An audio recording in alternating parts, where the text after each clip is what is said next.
Those red flags are what give us enough information to label somebody. And the label in and of itself is a warning sign to everybody else. So if we call somebody racist and we say that person's racist or that person's sexist, that person's misogynist, that's telling everybody else, Kamala hey, doesn't know be what careful she's of this person. doing. She gets handled by people. She gets given positions. She's never earned any of them. It seems like every single time other people talk about the criminal justice system, they actually don't understand at all that, like, all of these things are negotiated. All of these things. You just said that they let people go. But then, when we had the massive amount of votes come in through mail-in voting because of COVID, now all of a sudden that rate dropped to less than 1%, meaning they just didn't check. Even if I agreed with you on this thing. No, it's not. It's not. Again, when we're looking at the words and how they have always been used and what they have always meant, I want to move and off that they have always applied to this. I want to get to the point of when you're morally judging everyone that's going to vote against you, and when you live in a country that might be have a President Trump again. Because you're saying all that because he's done this, which means he could do it again. That's the whole point of it, right? That he won't leave office, or he won't hand power over, or he'll get all the power into the executive. Yes. That's the whole fear-mongering involved. Okay, let me ask you a question. Let me ask you. Okay. Yeah, how's it going? Good. The last time I talked to you, it was when we were discussing whether or not Trump committed fraud when he brought the new slate of electors, right? That was you, wasn't it? I don't think so. Maybe. I don't know. I'm pretty sure it was, because we were watching. The reason I'm asking is because I was just thinking about this the other day. We were watching Destiny debate Rakita Law on whether or not it was fraudulent, and I kept explaining why Rakita's argument didn't make any sense. And then you jumped on to say that, like, well, it wouldn't have worked anyways, and so it didn't really matter. And then we had a whole conversation about whether or not it was still fraudulent. That was you, right? Because I don't recognize the name, but I recognize the voice as soon as you got here. I was like, oh, I know this guy. Yeah, I understood his argument on that. I don't know how much merit it held or whatnot. It just seemed like they didn't understand each other. And when you came on here, I can go back to that. I was going to say, when you came on here, you agreed with me that Rakita was wrong and that he was just missing Destiny's argument. Again, long time ago. My life. I don't understand why everyone cares so much about calling this an insurrection, how that's still back in the conversation. Did you see my conversation with Destiny and Andrew about this? Because I explained. Yes, but I'm listening to all these things, and I'm listening, and they're not swaying me one bit, because I'm leaning toward the side that if they're willing to concede that a bunch of BLM stuff would have been insurrections, that if you take even the Kavanaugh thing under these definitions would be, they broke down a door, they didn't want him to get whatever, they caused violence, they got removed instantly. Okay, mini insurrection, don't give a shit. Now we go on to when they went to the White House, what was it, like May 5th or some shit, and they burnt down the cathedral, and they were throwing firebombs, and the police were like, they were raging at the gate, and they were trying to break into the White House, and a bunch of people got hurt, officers, no one gave a shit. And go through the whole summer of no one giving a crap. They attack federal buildings, they attack all these things. So all these things under these insurrections. So I don't care. And now we come back to Trump, a number of reasons why. Sorry? We come back to Trump, and he's got this plan based off of dumb people. But he still, in my view, believed that there was fraud. You say that he didn't. All those court cases beforehand were kicked out because there was no damages or there was whatever. Everything got booted. And I'm not going to sit there and go through every one because I just didn't care and I have a life. And you're talking about the standing. Yeah, they didn't have But standing because everyone there just weren't looks at the damages. But overall. It didn't have standing because there's no damages yet. They said come back later, and then they come back later and like, oh, you should have done this beforehand. And so every yeah, but judge just was playing that was whack-a-mole. on whether or not citizens could. That was on whether or not citizens could sue their state government for their votes not being counted. But that was very different than like anything having to do with this. This is all like very separate. Then you go for all the different whatevers. No one actually did any signature matching, whatever. So you go through all of our elections from the beginning of time, or before this one, where we had more mail-in ballots than ever before because of COVID. And the rate of rejections is like 4% or something like that. Blah, blah, blah. Now all of a sudden it drops to like 0.1% or something in a bunch of this. So nobody's checking shit. That's what that tells you. And they were Okay. overwhelmed. And it's Okay. understandable. There's no way they were checking. Okay, hold on. So a couple of things. Because you said a lot here. So where do I start? What was the last thing you said? I was about to type it and I lost it. What was the very last thing you just said? The last thing I said was they weren't checking signatures on all the mail-in ballots. Right. And there's no way they could have. Okay.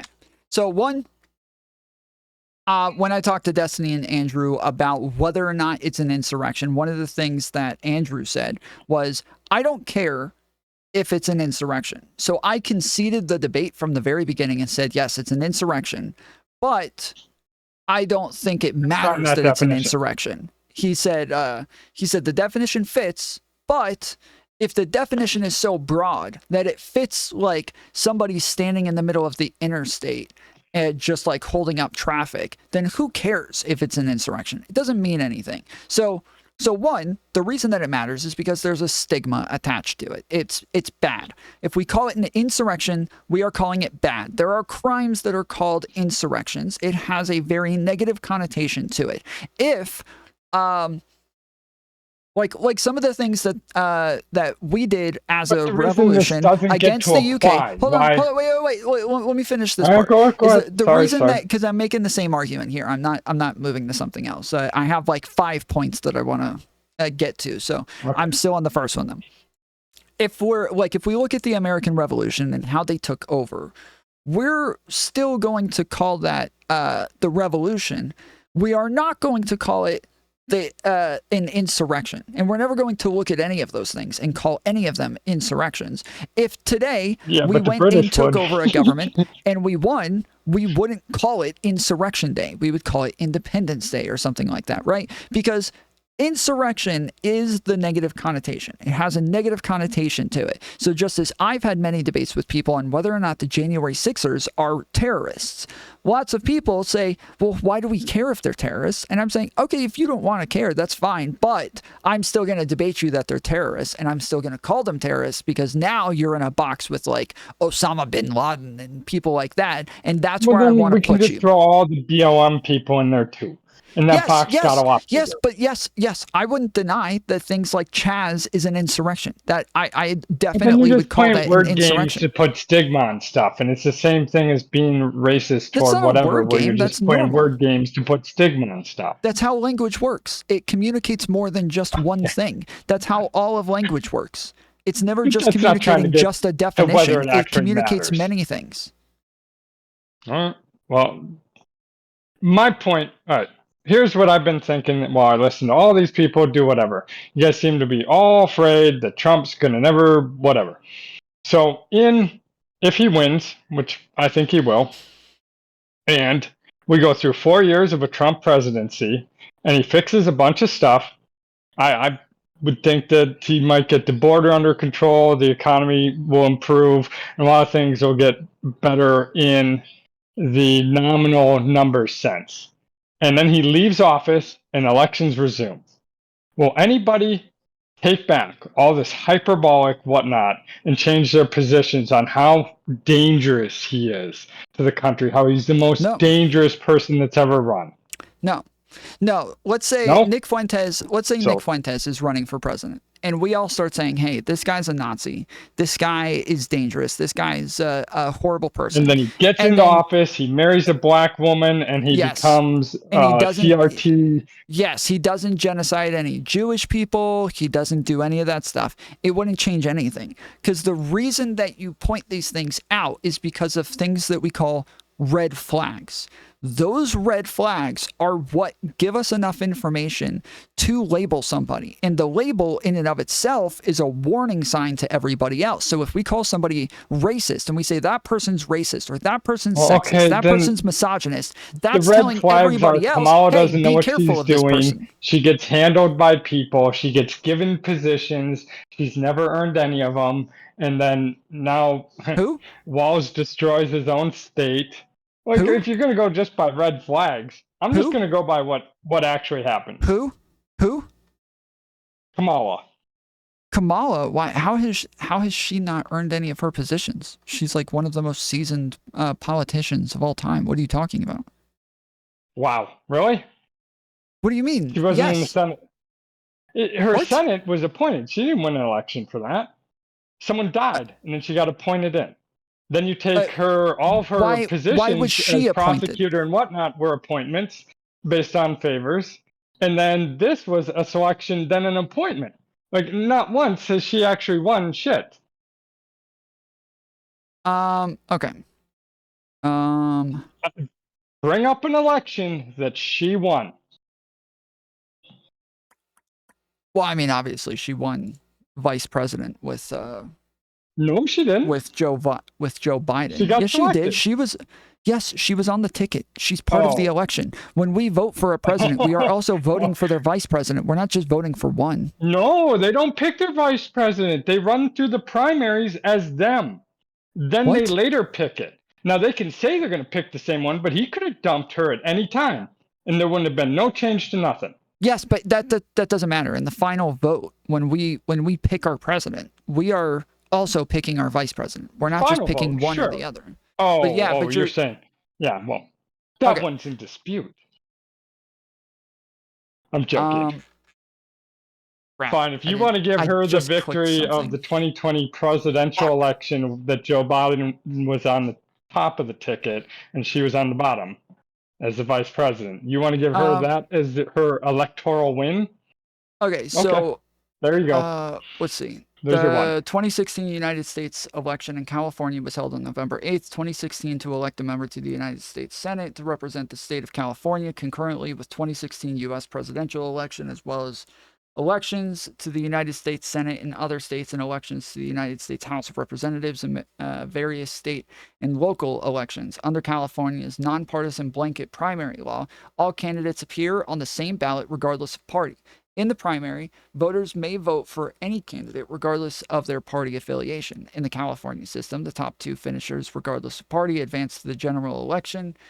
Oh, wait, why? Hold on. I'm sorry. This is just telling me, why am I here? No, Barbara Boxer died, and then the governor appointed her.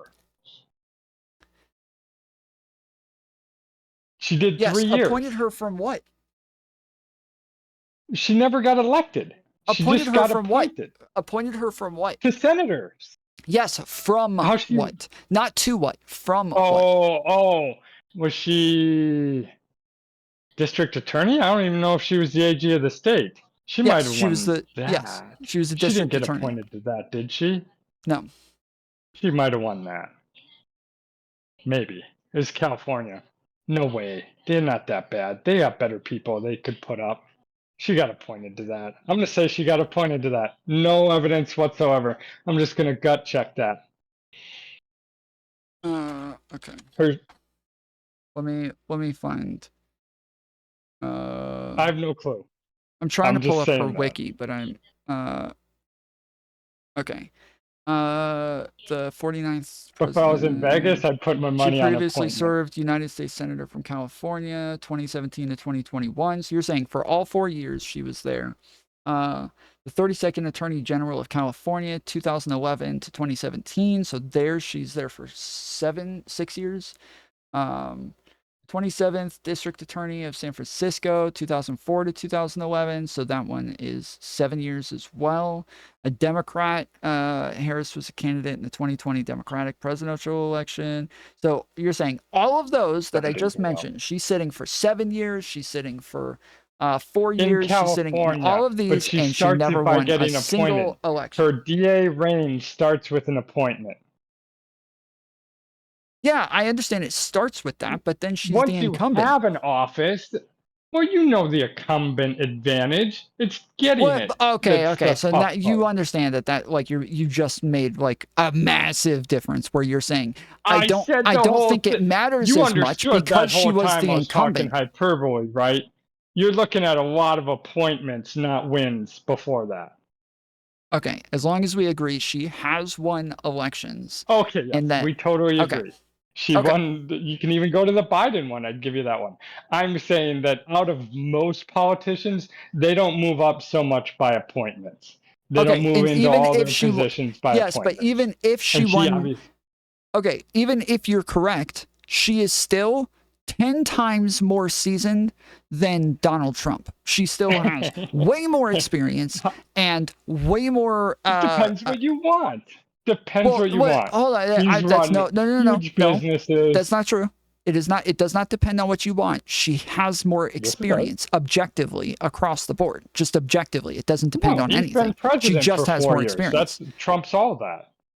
Wait, it doesn't, because when we're talking about experience as a politician, experience in government, experience in like lawmaking, she has way more experience for way more years than Donald all those Trump. Positions were just, most of those were all DA positions. Those were choosing not to enforce the law in most cases, and then enforcing the law in a bunch of, when the winds of time were big on enforcing the law, she was big on enforcing the law. And then when it wasn't, she stopped. When do you think that she wasn't enforcing the law? What are you talking about? The latter part. She let a lot of people go. Well, I mean, what does that mean, though? Like everybody lets people go. What does that mean? And then they let them out. I'm not understanding. Who's they? Just so everybody? Like what? And you're in there, and then California's got a huge jail or prison, jail, all that stuff where they got overcrowded. And you can either choose to make more, you can choose some other whatever, or you can let them go. And then they let them go. She's choosing to let them go. Okay, wait. Are you saying that they would go to court with somebody, they would go to trial, and she would not recommend jail time. She would recommend like probation and community service instead. Is that what you're saying? Or you say let them go? Fully released. I mean, they're doing this all the time where they're letting people go with their crimes. How do you fully release somebody? Letting them serve. A DA can't do that. A DA can't just let somebody go who's been convicted. No, they cannot. A judge has to do that. A judge can only let people go. A DA has to make recommendations to a judge, but the DA cannot choose. And the judge takes the DA's recommendations most of the time. Yes, so that's what I'm saying is that in court, that's what I'm saying. You want to take the buck off them for not being their job in the adversarial system that we have is to try and put them in jail or prison for as much as possible time as they can based on the way of the law. But the way these people are doing it is to not fill up the jails and not fill up the prisons. They're letting them go because they don't want to. Then it doesn't go against if they were to lose. Doesn't go against the record. I'm sorry, I'm not understanding anything you're saying. This just doesn't align with the criminal, the United States justice system, because in reality, what actually happens is these people generally either have their own lawyer that they paid for, or they have a court-appointed lawyer, and those people are negotiating deals for them and making sure that they get a fair trial. And then the DA is just trying to make sure that they're able to get the best charges possible at off of whatever it is that the person did. But you're making it sound like they let them go, when in reality what it sounds like is they cut deals to where they just didn't get prison time time and didn't get jail time in the first place. So they didn't let them go. Okay, then that doesn't mean that they let them go. You can take a story I just watched on the news where this one probably didn't even make it to the DA. The homeless person started 5 fires, started some buildings on fire, and then they let him go before they even processed and booked him or whatever, because they just decided that that's not a crime worth keeping him in jail for. So the person caused $500,000 worth of damages in one night, saying he likes to start fires because it's fun, and then they have him on video starting the fire. So it's not a lack of evidence where they couldn't prosecute him. They just decided to let him go. He's out the next day before it even hits any of that. Like, they're just not keeping people for crimes that they are committing in certain cities. Minneapolis, walls of the city. Yeah, I would have to look into these one at a time to see what it was. I just watched it on the news. I'm just saying, I would have to look into these one at a time, because it seems like every single time other people talk about the criminal justice system, they actually don't understand at all that, like, all of these things are negotiated. All of these things. You just said that they let people go, Ninja. You just said that they let people go, when instead what you meant was they just didn't charge them, and they didn't. That's not. Okay, you want me to use all of the words that needed to be said in that? The DA is in charge of bringing charges. Now, their job, as by public given, is to bring the toughest charges that they can secure a conviction with, based on the evidence and that they have. Now, obviously, the defendant's lawyer's job is to try and get them out of as much of that as possible. That is the adversarial system that we have. The judge, standardly, is supposed to make sure that it's fair on both sides. Correct. That both sides are playing fair, and then to pick a sentence that seems reasonable for the evidence brought in front of him. Correct. That is how it's supposed to work. Correct. The reason you're saying that I'm being pedantic, but the reason that I'm pushing back on this is because you're making it sound like these people were convicted of a crime, meaning they were found guilty. They were said to they were given a sentence, and then she says, "You know what? You don't have to do that. You get to go home scotch-free, and there's no problem here." There are early releases due to overcrowding in prisons. Now, I believe that the district attorney for the state, the AG, is the one that makes that call. And I think that's she held DA. Maybe she didn't have any call on that. So I'll take off that one. But I'm going to make it more broad, because I haven't looked into all of her shit. I assume that she's one of the many DAs that are choosing not to bring the charges, even though the evidence is there, because it makes crime look like it's increased, and that is politically bad. Or they downgrade as many felonies as they can to show that felonies aren't up, that their city isn't not safe.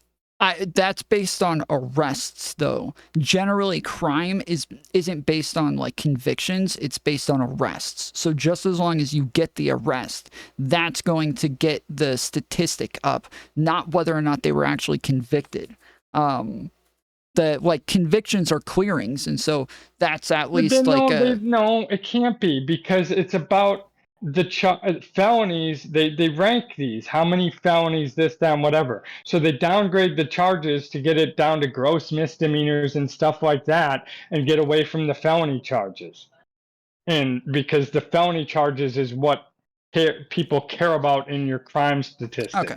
So you charge them. Now that can be making deals, but if you do it when you can secure the actual conviction, and you just do it to get it off the stats, it's a different game. Okay. They should be trying to, whatever. This is way further down. Yeah, I was going to say, let's go back. Let's go back, because I wanted to. So we can go all the way back. Yeah, let's go back. Because I still had a bunch of other things to address. So I just wanted to push back on the idea that she doesn't actually have a whole lot of experience, and the idea that she's not qualified at all. Because when it comes to Trump, she's still way more qualified. Okay. All right. So yeah. My So then joke on top of that, was just being appointed to multiple positions. Yes, she's sure. won some elections, blah blah Okay. blah. You want to say she's more experienced? Okay, Okay. So experience then doesn't seem to be a metric that matters anymore. okay. So then we have people when we're talking about the insurrection, why it matters is that it's also like a crime that generally we would say if a president has committed the crime of insurrection, they should not be allowed to run again. And because when he was impeached for it and not convicted by the Senate, it's kind of a big deal that people know that he did do that. Donald Trump did still do that, but the Senate just said, oh, we don't want to convict this guy because he's not even the president anymore. And it feels weird to convict on an impeachment of somebody who's not even in the seat anymore, which is dumb because that would actually stop him from running right now. But that's why they made the excuse, is so that he could run again. But they didn't deny whether or not he did it. They just said, well, he's not in the White House, so we're not going to convict anymore. So it's important that people know the thing that should stop him from running and the thing that should disqualify him, he did that. They just they just didn't want to couldn't you convict just him of it. argue that it was treasonous?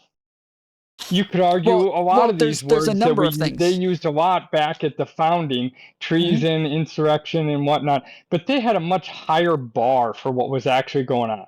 You had to get guns, declare shit. You're gonna take stuff over, and you had to be, like led by someone who was declaring that you are whatever, and we're going to take this by force. This seems to barely tick the boxes, but if you were to lay this case out in front of the founding fathers and say, did he commit an insurrection by the way that they would have used the word, they would have said no. Okay. So anyway, so In in the in the sense just of we that it would be severe enough that they wouldn't let him hold, well, office or anything like that. That it's making it to that level. But that's the same like treason was a death penalty. And that's okay. why we So don't do anything. But okay. if you take Wait, just the definition of hold on. treason, what Trump did Hold on. is treasonous, It is doesn't. it Yeah, not? it doesn't. Is Trump, Okay, hold on. Wait, should so we be hanging him there's because he committed treason? hold on. Actually, I'm remembering that is not the last time I talked to you. We talked one more time after that where you did. Yes, I think you talked for an It entire went off 5 minutes and then jumped we off. didn't So talk about anything. I just said a bunch of stuff, and you then you're did. like, Yes, okay, I'm we weren't remembering that talking one about now that too. at all. Yes. Okay. So. Yep. So the difference like here is that yes, as I said, it is important to remind people of this, and that because that was something that he was actually being charged for with in the impeachment, that is important to remind people that he did actually do this thing, even though he didn't get convicted of it. And obviously, like, yes, the fact that he tried to attempt a coup is also important. That's also part of, like, this is part of the coup that was being attempted. And so, yes, there are treasonous actions that he engaged in. This is one of them, but this is like the most popular one, the one that most people know of, the one that's had the most charges with it and the most arrests and everything. And so this is one that everybody knows. January 6th, that thing happened, but most people don't know about the fucking fake slate of electors. Most people, literally, if you ask them about that, they'd have no idea what you're talking about. Treason. I know, but I'm saying that most people don't know about that. And so it's much easier to argue about January 6th than it is to argue about fake slates of electors that most people will tune in and be like, oh, I don't even know what this is. I'm not interested. But the whole point then is just to use a word that has a negative connotation to describe Trump? I just gave other reasons. I just gave other reasons, and that's that he was charged with this in the impeachment and was not convicted, and so it is important for people to know that he is guilty of this. Is all political. If it was, yes, but it would stop him from running again. It's something that means that he ought to be disqualified from currently running. And you think political parties should do that? Because under these sort of vague things, Kamala Harris shouldn't be running. When she bailed those people out for BLM, then she was supporting an insurrection that had happened, and she tied herself to it when she had that bail fund. And you could argue that she was a ringleader in blah, blah, blah, and that she shouldn't be on the ballot either. Like, if you're gonna get this loose with it, then she's tied right to an insurrection that BLM had. But again, yes, my whole I'm point happy is to say that like a lot of BLM actions were insurrections, but those were not supported by somebody who was a sitting fucking president. That's insanely different. Those, like, the fact no, that yes, just there the were person who's BLM running people who against did this that. shit. No, she supported it by bailing them out of jail and forming the fund to do so, which is obviously in support of their saying, hey, you go do these things, I'll get you out of trouble. That's more than Trump even said. You go commit crimes, get arrested for it, and I will bail you out. I feel like the bailouts were completely different than what actually happened. What state was that in again? California? Or no, 5. Seattle? It was Seattle, right? I don't remember what state. All I Or know is no, the it was it propaganda Minneapolis? version I of it. can't remember So which it's one she just bailed people out of. probably Minneapolis. They also, I think, when in 2016 when he won, there was a ton of arrests and they all got bailed out when they rioted against his inauguration.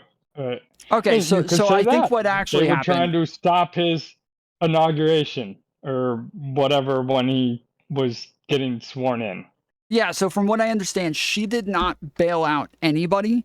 There was a tweet that had a fund for BLM people, and she did something like retweet it or some crap like that. It was very, she did not herself bail Supporting them the out. bail fund. Yeah. But yeah, Sounds that's close enough. different. That's well, kind of, because that all that does is just let people out until they go to court, and then they still go to court. Like it doesn't really change much. But It you're just makes it to where they're supporting the able to get action. out. But that's the same thing as saying that the plan couldn't work because it needed blah blah blah. So just because it's not something that changes anything, it's supporting people who are trying to do something that is in opposition to the proper way of law and order within the country. Again, okay. But I want to go back to my main point here is I just want to get on record that if Trump wins, and everything goes very smoothly, as in he doesn't do anything that you would consider him trying to usurp power, destroy democracy, blah No, I blah do. blah. He I do. hands off power I'm out to saying the he's next already one, done that. and he leaves.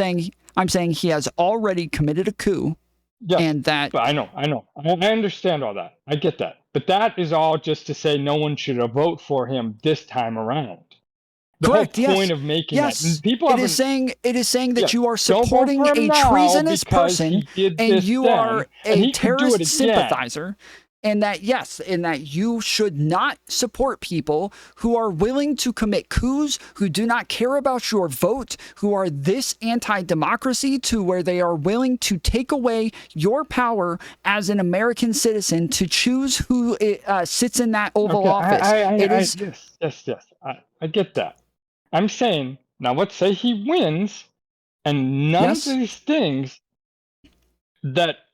Because you're saying all that because he's done this, which means he could do it again. That's the whole point of it, right? That he won't Yes. leave office, or he won't hand power over, or he'll Yes. get all the power and do the executive. Yes. That's the whole fear mongering Okay. involved Let me ask you in a question. pointing at those. Let me ask you. If, let's say, we have a convicted pedophile. He's actually molested children, and I ask you if you want him to babysit your kids, and you're like, no thanks. But then he does babysit your kids and he doesn't molest them. Do you regret saying no at that point? Or do you think, well, no, that was still the smart decision to make. I shouldn't have allowed him to babysit my Let's kids. change it though. Let's say that this person Well, no, was accused of it. I want you to answer that, and then we can change it. You Can know, you answer there's that no real quick? conviction on That any of your does. stuff, so this is just an accusation. Hold on. No, I want you to answer the question. Nope. You do agree Nope. that you made the right decision on that, right? You got to change it to fit. What? Okay, we can change it to fit, but you can answer that first and then You tell want me the why it's first wrong answer. afterwards.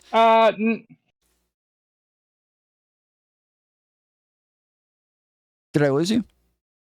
No, I'm Okay. I mean, if you knew he was convicted and whatnot, then yes, and I'm going to say no.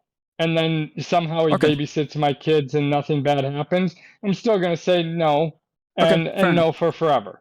Okay. Now, why But is this not I'm saying analogous? now you're going to change the hypothetical, and you're just saying he's accused of this, but you've seen the evidence, and you think that it's not all that credible. You don't think it's as that. No, here we go. Wait, is that He's your on the argument? sex offender. He's not a Wait, pedophile. He's hold just on, on the is that sex your registry. argument? Because that hasn't been your argument the entire time we've been here. It isn't, he didn't do this. It's, oh, well, or I don't think he did this, or there's not enough evidence he did this. Your argument has been, The who words cares if you're he did this? using are broad enough that I don't care, because you're making it seem like this is a real threat, and I don't think it was a real threat. Okay, then So, yes, then we can no, just talk about whether or I not don't it's a think real it was a threat. But threat when it yes, was being but done, and I don't think there's a threat now to usurping okay, or all that stuff. okay, then can we? Do you want to? Because I would rather talk about the fake slate of electors then, because that's the thing that I think is the most anti-democratic, and the insurrection is an aspect of him committing a soft coup. Then I'll give you my view of that before you get started, because I've heard yours many times, because you are not far off of Destiny's, and he went through that whole thing. Yeah. So my view of all that is, I do. You keep saying that you don't think that he thought there was fraud. I think that he thought there was fraud. I think that if you can't prove it and you don't have actual evidence for it, then you got to sit down and shut up. So you can think it all you want, but if you can't prove it, then fuck off. So, but he did not take it that way. And then he wanted any route to being able to actually get them to look at these signature matchings and all this stuff, which would have given enough votes into question that he could have gotten. And nowhere did they ever look at any of the signatures or get that far. So that's where they were going. And he wanted a route to make them actually look at that. That's why everyone talks about the 7 to 10 days where they actually look into this, blah, blah, blah. And it required the fake slate of electors, and then Pence throwing them out, and then blah. So that's the ridiculous plan. And I do believe that he thought that those, if they looked through the signature matching stuff and whatever, that he would have come out and been ahead legitly.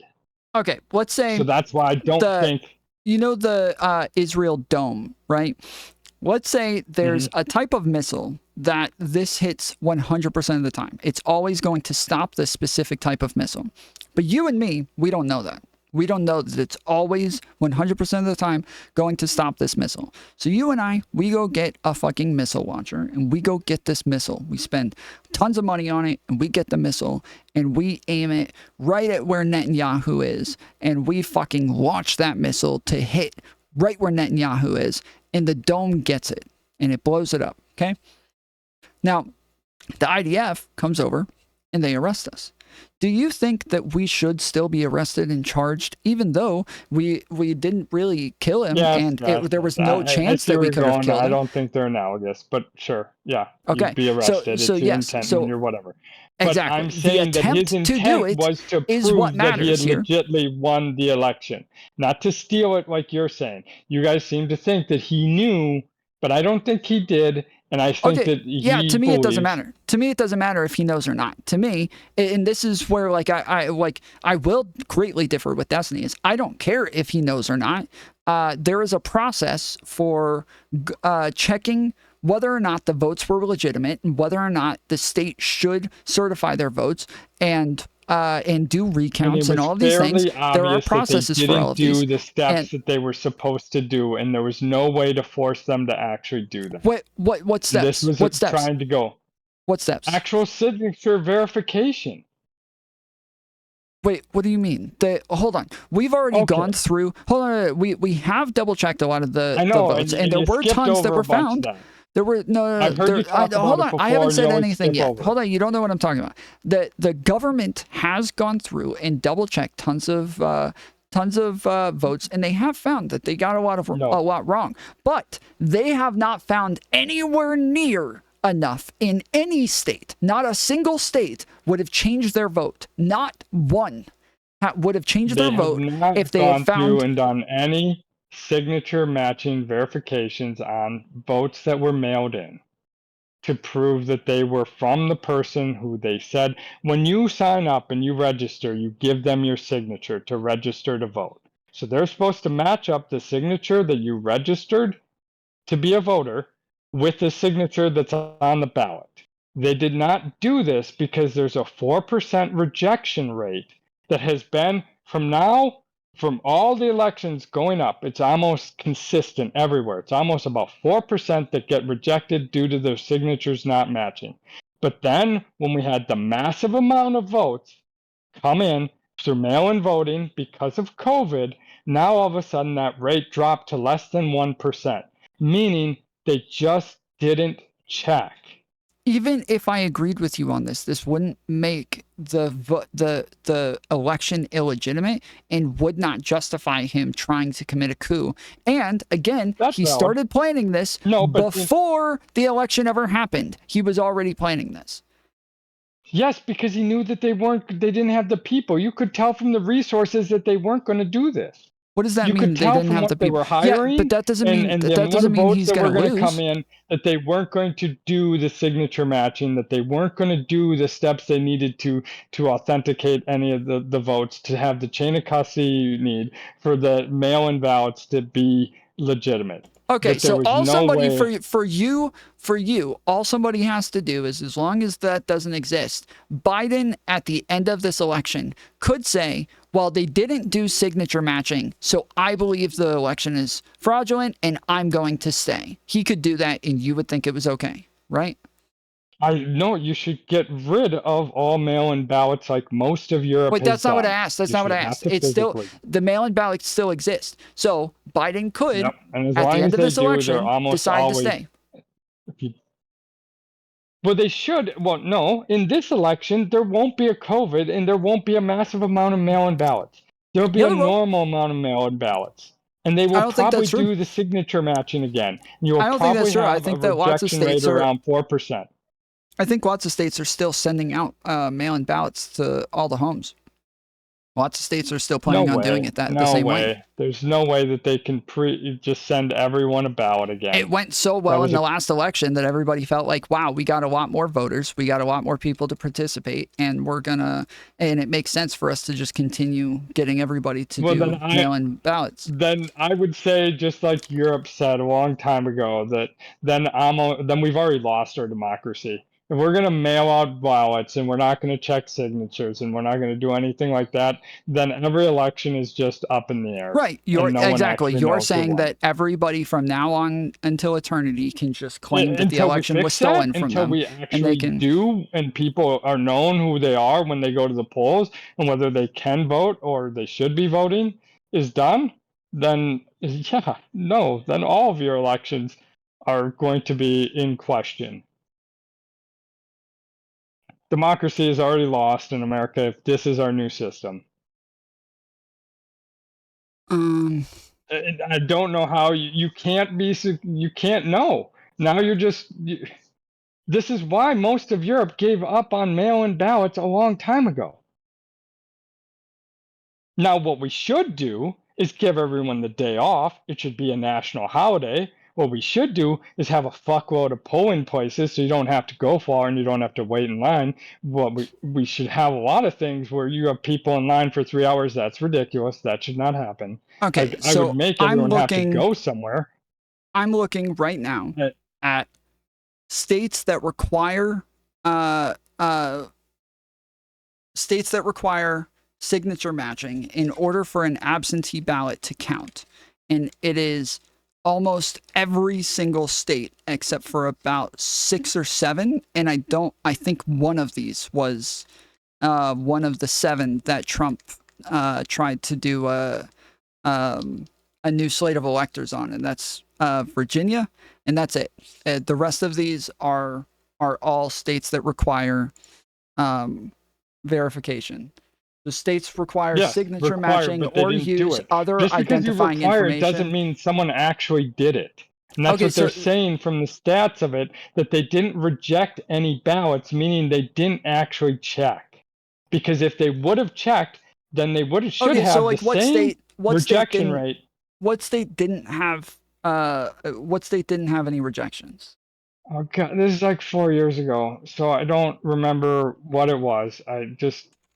This is what the big deal was. This is why people thought that the mail-in ballots were very, very suspicious, because there was no rejections of non-matching signatures, which means everything that went in got counted, which then made everyone suspicious that no one actually authenticated that the person who voted was the person who voted. You are the first person to ever make this argument to me, and everybody else was talking about like voter ID or This has always pissed me off for forever.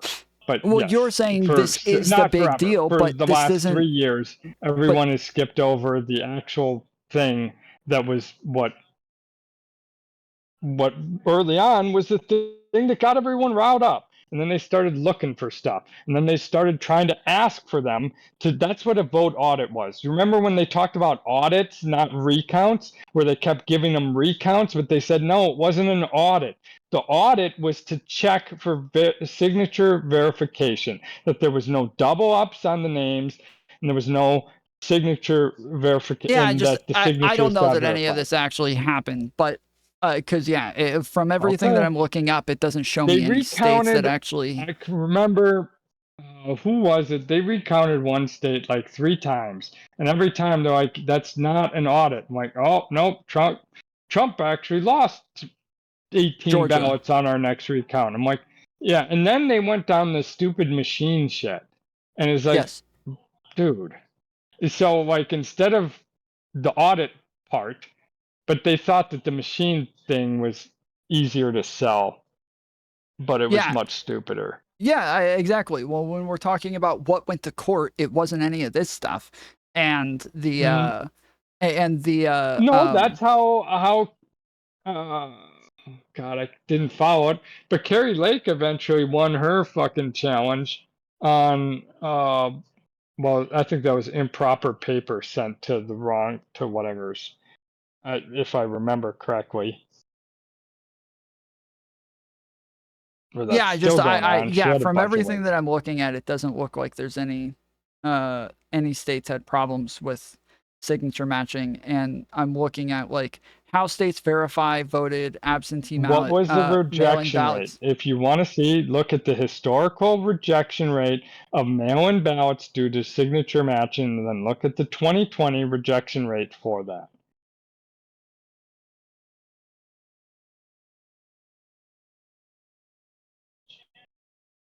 Okay. A deep dive But I can into move past absentee this ballot because rejection in the 2020 general election. Well, so yeah, my issue is that like to me this just doesn't justify it. That if you have a problem with this, then you take it to court and then you try to Yep, no, I agree. and you test it I there, agree. but you don't commit a coup over it, and that's what Trump did.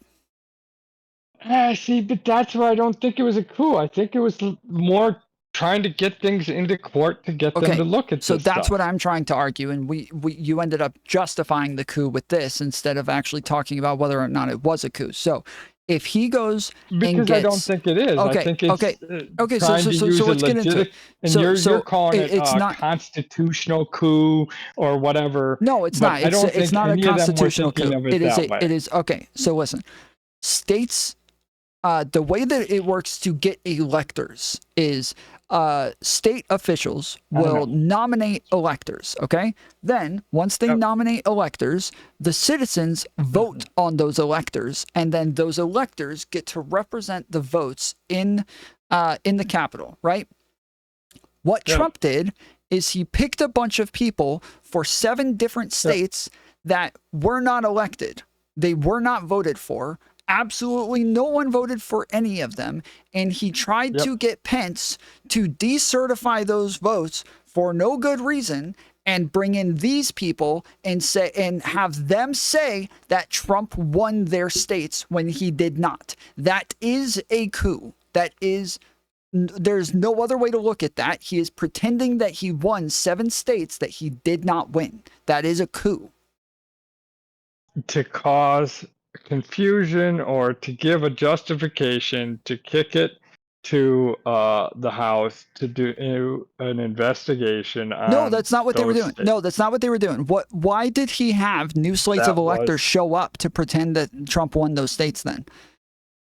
Because that was the pretense that Pence was supposed to use to throw out the other ones to kick Correct. it to That's the what I'm House talking to about. say That's that what he I can't count. no. Again, you're saying to throw to the House, but he wanted those new slates of electors were there then. They were there right then, and he wanted him to decertify those 7 states and then bring in the new new slates of electors that were not elected, that were not actually allowed to place votes for those states, and he wanted them to say that Trump won those states when he didn't. He lost those states. That is a coup. He is not kicking it to the House. He is having Pence try to pick the president by there would himself. be a challenge there, and then it would be kicked to the House. Because that even would take... if you believe that's the case, that's fine. I believe that there would have been a challenge as well. But the fact that they are attempting to do this anyways and hoping that there is not a challenge and hoping that it does not go to the House and that they can just get away with pretending he won those states, that does not take away the attempt anymore. You and I cannot go and fire a missile into Israel and think that it's okay because it turns out that's going to get shot down.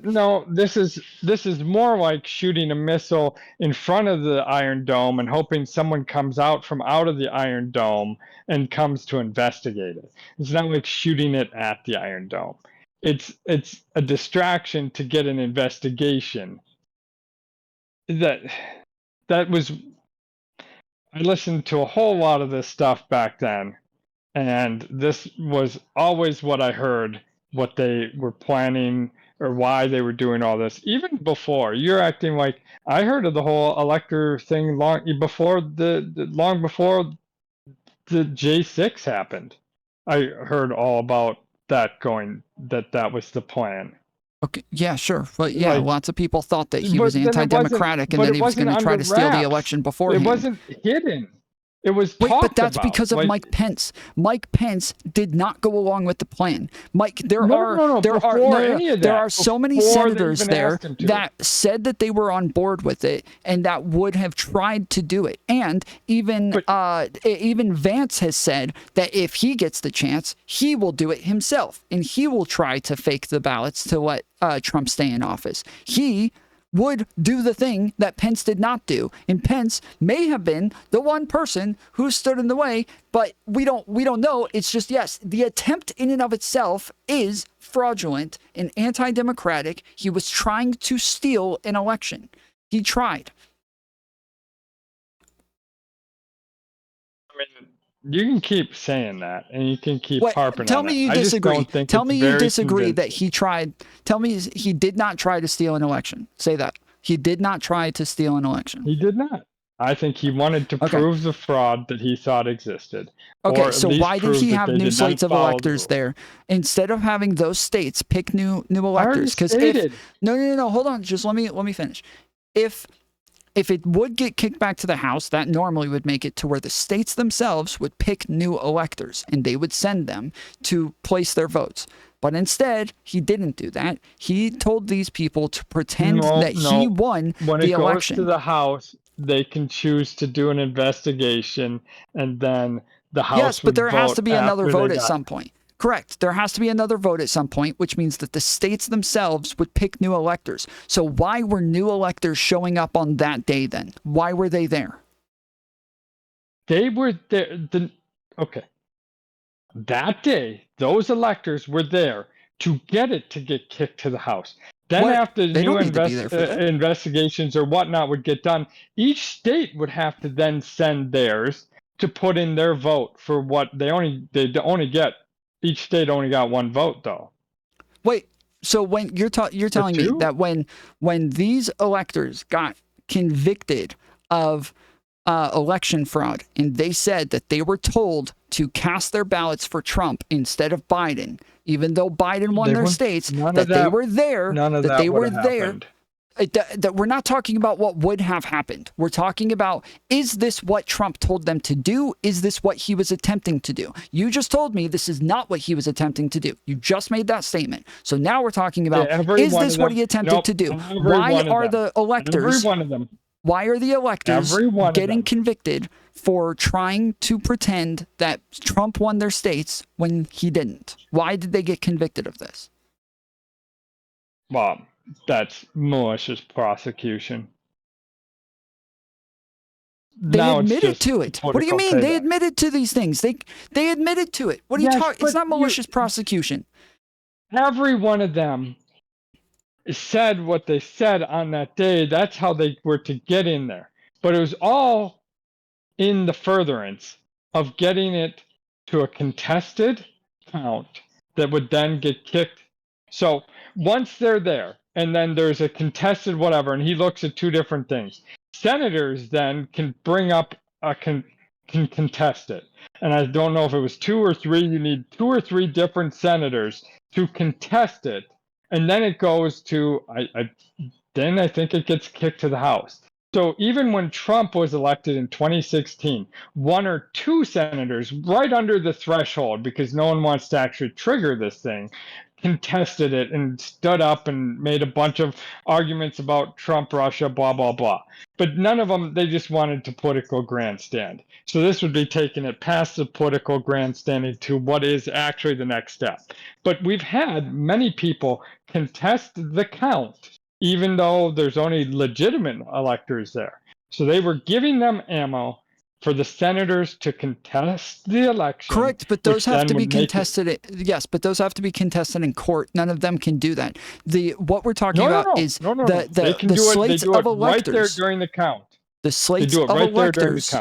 They were there to pretend Trump won. That's why they were there. They've already admitted to this. To cause tons of them the confusion, so that there'd be 2 sets standing there saying, that's not confusion. We have literally like 18 indicted in Arizona, 19 in Georgia, 16 in Michigan, 6 in Nevada, 3 in Wisconsin. There isn't a question as to what their plan was. It was for Trump to win right there on that day. We already know this. Nope. What evidence do you have that that's not the case then? Because the Eastman memos say otherwise. What was published long before January 6th even happened. The plan that was kicked out. Why do I know this stuff if have it you wasn't read the put Eastman out memos? into the random airwaves? Hold on. It doesn't. Even you just saying that you knew this before automatically discounts it, because what matters is what information we got after it happened, and after we got the Eastman memos. Yeah, but this was the plan that was talked about. Oh, so you're saying that they disseminated this long drawn out plan, but really they were just going to swoop in. So they have all their supporters that think one way is going about. And then all of a sudden they're going to get these other people to they're just going to win it right on the spot. Their supporters don't matter. Their supporters, yes, their supporters don't matter, because what matters is whether or not Pence and the senators are on board. That's what matters. And then they get the slates of electors to show up and pretend that Trump won. That's what matters. But the fact that they were there to cast votes for Trump is that is the end of it. That is a coup in and of itself. They were there, hired by Trump, to pretend that he won their states. That is just a coup. There is nothing more that you need to know. Okay. Even if you want to say, okay, it was to cause confusion. I just don't see any of it that way. And them getting politically persecuted because of this, because Trump allows his supporters to take all the falls for him, does not change what they most likely saw was the plan, that it was not what you're saying. I do not. And that, because no one, I can't say no one. I'm saying you read the Eastman memos. What I was getting. What? Have you read the Eastman memos? Let me read it. Okay. The Eastman memos are the plan. When you're talking about what the supporters knew and what they would do, they aren't like required for any step in this process. They are not needed. The Easton memos were possible ways that it could play out, and there was multiple scenarios in how it could play out. And so even if you're admitting that this is one of the options that they were trying to get through, that's good enough. Yes, one of the options was to commit a coup. Sure, I agree. There were many options there, and that memo said that this is very unlikely that would be how it played out. That they could whatever that would go there. Yes, it's very unlikely that somebody wouldn't challenge it. Sure, but the fact that they are hoping that nobody would challenge it. In which, Yes, I agree. But the fact that they are hoping that it will get through. Probability would be the actual plan.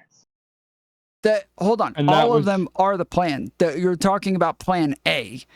That's what I'm talking about. Plan A is to hope that Mike Pence decertifies those states so that they can use the new slates of electors. Otherwise, they wouldn't have told those people to show up on that day. They would have said, hey, this is going to get kicked back to the House, and then maybe we'll have you show up on that day. Or we'll have states pick new electors. Showing up that day, they wouldn't have been able to challenge. Those electors don't challenge anything. Those electors don't challenge shit. It would have been the senators who challenged. The senators challenge, but they need a reason to challenge, or they wanted to give them a reason to challenge. And you think another slate of electors who are not official, who are not listed to be representing those states, you think those are going to get somebody to challenge? Like one of the senators is going to say, oh, there's a bunch of random people who showed up today who said that they're here pretending to be electors. The senators they needed to challenge. I think they had who they needed. So say you and me, you and me in the next election, I think they would have made the challenges. You and me, we go show up to the Capitol during this next election. Do you think you and me, we go up there and we say we're here to represent New York? You think that's going to cause confusion for a senator to maybe throw out the ballots and throw it back to the House, and now they're going to redo and do an investigation? And well, I think we're going to have to get a little bit better at fraud there, buddy. I think we're going to have to get a little bit better at faking some documents to make that work. Yeah, so that's the point, though, is that they couldn't fake documents to actually make anybody think that any of them were legitimate electors, which is why they couldn't even get in the building, is because absolutely nobody believed that they were legitimate electors. But the attempt, in and of itself, that like if we found out that actually right now Donald Trump was planning on flying a helicopter over the White House, and that he thought that if he jumped out of the helicopter and fell through the roof and fell into the chair within the Oval Office, that meant that he was the president now, then like he's that's his plan. If he actually starts getting into the helicopter and trying to fly over the White House, I would say, yeah, this is a fucking coup. The guy thinks that he can do this to steal the White House. Yeah, that's a coup. Even if it's dumb and he's wrong and he's just going to get arrested, it doesn't matter that that's his plan to steal the fucking election. I don't see it that way, but okay. Well, I mean, what would you call a coup then? Oh, these words are too nebulous that until come on. When I say coup, okay, I don't think then any how of them. about It's like whenever I hear the word treason or whenever I hear the word insurrection, coup, they're just morally loaded words. That the only thing I would care about is you like actually forming up a military to march on something, to tear it down, to like by force institute a new constitution type of thing. That would be the level of treason, insurrection, coup type of stuff. Well, okay, right so now it's we're not parsing words and giving them levels. I put all those words in the same fucking book. You're just sitting there talking about how insurrection, revolt is worse than insurrection. No, I don't know about that. I'm being more specific than that. Hold on. I'm being more specific than that. I'm saying it's a soft coup, which is a lot more specific and is not nebulous. It is a like a silent, behind the scenes attempt at stealing power, that is a soft coup. That is not nebulous. That's not like a really like and then hard I'm thing going to to go with describe or not checking the understand. votes, not doing the signature matching is a soft coup. When you know that more of your voters voted by mail-in ballot and you don't do the proper checks on whatever, then that's a soft coup too. If that happened, is that a soft coup? I know you're claiming it didn't happen, but let's say they If didn't check all the signatures. Is if that a soft coup? Yeah, it would be based on intent. So yeah, so if we found out that there were actually people who were planning this and refused to check those signatures They did only not hire because enough people. only They hold chose on, hold to, on, hold they on, hold thought on, they hold were on, hold on, hold insulated on, hold enough. on, hold on, hold on, hold on. Only I'm building my I'm sorry, hypothetical. I keep letting you like talk for a long time, but once I start talking, I'm getting cut off pretty quickly. I know So you.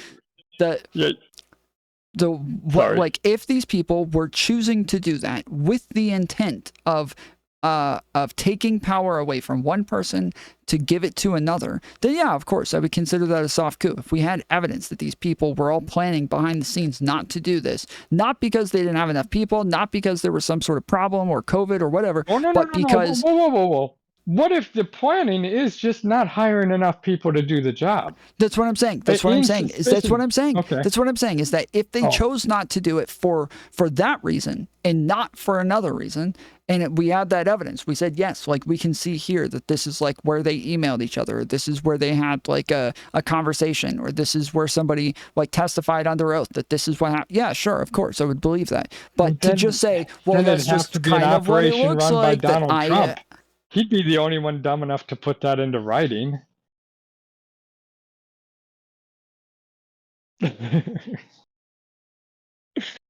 I give the Democrats more respect than that. I just yeah, I But don't. I just Uh, don't think. I think everyone's getting all worked up about it, and I think that if he wins, I don't think any of the things that everyone's so afraid of, or what they say they're afraid of, or whatever, are likely to happen.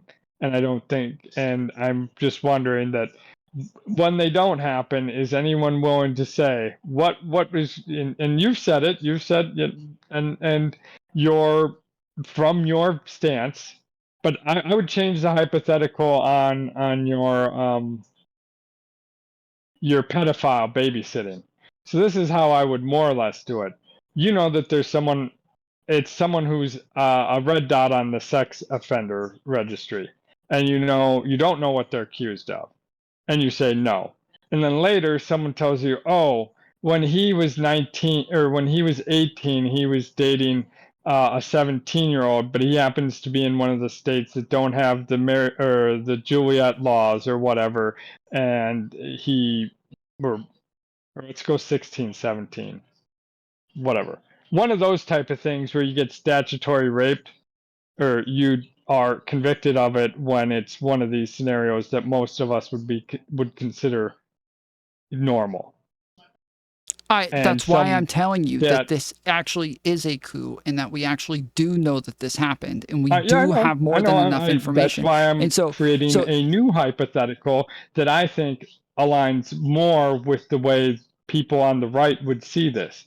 They would not. You're making these are this is this, and we're yes, but saying I'm giving you the same ability to do this for the Democrats if you wanted to with the same information. But from what I'm reading, from what I understand, they do have different amounts of rejected ballots based on signature matching because there just were a lot more, and so that was going to change like the rejection rate, and that the less there are, the more they would expect or higher they would expect the rejection rate to be.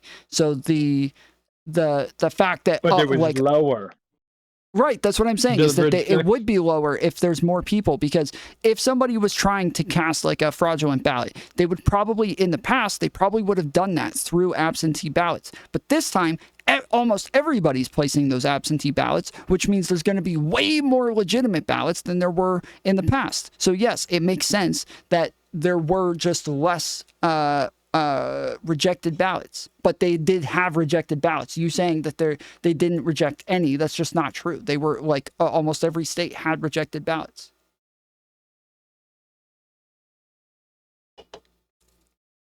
Not Okay, almost. Every but state that had them. means that yes, but Yes. you're going county by county needs to do their verification, or not Yeah, that's even what I'm saying is county. that they did It it. goes down to whatever the precinct by precinct.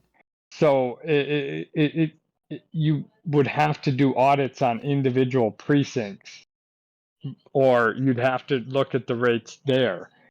And uh, what brings it to light is the fact that the rate is much lower than previous elections.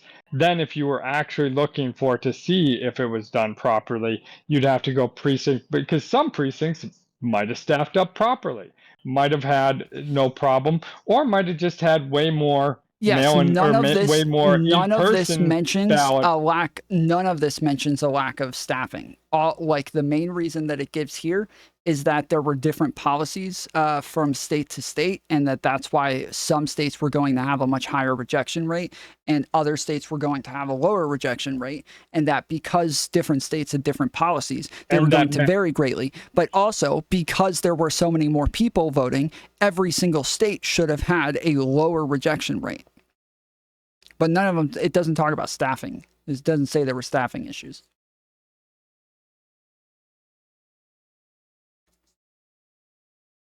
I find that This is like a explanation to very be like dubious. detailed analysis of all of this. And so it says, I guess the key takeaways is, what do we make of this analysis? Two important takeaways seem key related to voter verification and ballot curing. Adding layers of absentee verification increases rejections. In 2020, 3 states subjected 2 voters to 2 layers of verification after the mail ballot was returned. This was after presumably eligibility had already been established when the ballot was requested. Arkansas required a signature match and an ID. Louisiana and Mississippi required a witness and a signature match. In session this past year, several states considered following one of these paths. The rejection rates in 3 states with double verification ranged from twice to 5 times the national average. It is hard to believe that mail ballot fraud is so much greater in these states than in the rest of the country, including several states that otherwise have similar barriers to requesting and returning mail ballots, as do Arkansas, Louisiana, and Mississippi. Thus, it is reasonable to conclude that this suspender and belt approach to absentee ballot verification is primarily a barrier against legitimate voters. So it is saying that all this ended up doing. Their point is that all the rejections are just rejecting legitimate voters. It's saying That's that, their but claim. the majority of it is rejecting legitimate voters. Yes, they're saying the majority of it, not So all of it, they're but the majority of it. oh, okay, yes, okay. You you parse so much. I gotta I mean, learn not to say all of that's a that. very important Hyperbolic really distinction. gets hyperbole really fucks with you. Yes. Yeah, I Um, want to be accurate. Yes. yeah, okay. Well, I thought the tone of when I said that made it accurate, but um, I do think that that's sometimes where you run into these issues. And you're not incorrect. I am wrong in using that way, but I thought with my tone it was clear. It's But fine. I was just anyways, wanting to make that distinction. That's all. You're good. So finish but what you were saying. the way I hear that then is they're justifying that we shouldn't even bother doing any verification checks because most of the time we're just getting rid of legitimate votes and we're not catching anyone doing I don't actual know that they're fraud. saying we So shouldn't have oh, I don't know that they're they're saying saying get that if rid of you it. check too much, all you're doing is you're removing legitimate votes. So let's just not check at all to make No, sure no, we no, get no. all of the No. votes. No, they are saying Make that sure that if we look at rejections as these are the amount of illegitimate votes, we would be incorrect. That the majority of rejected ballots are actually legitimate voters. That's what we would take away from this.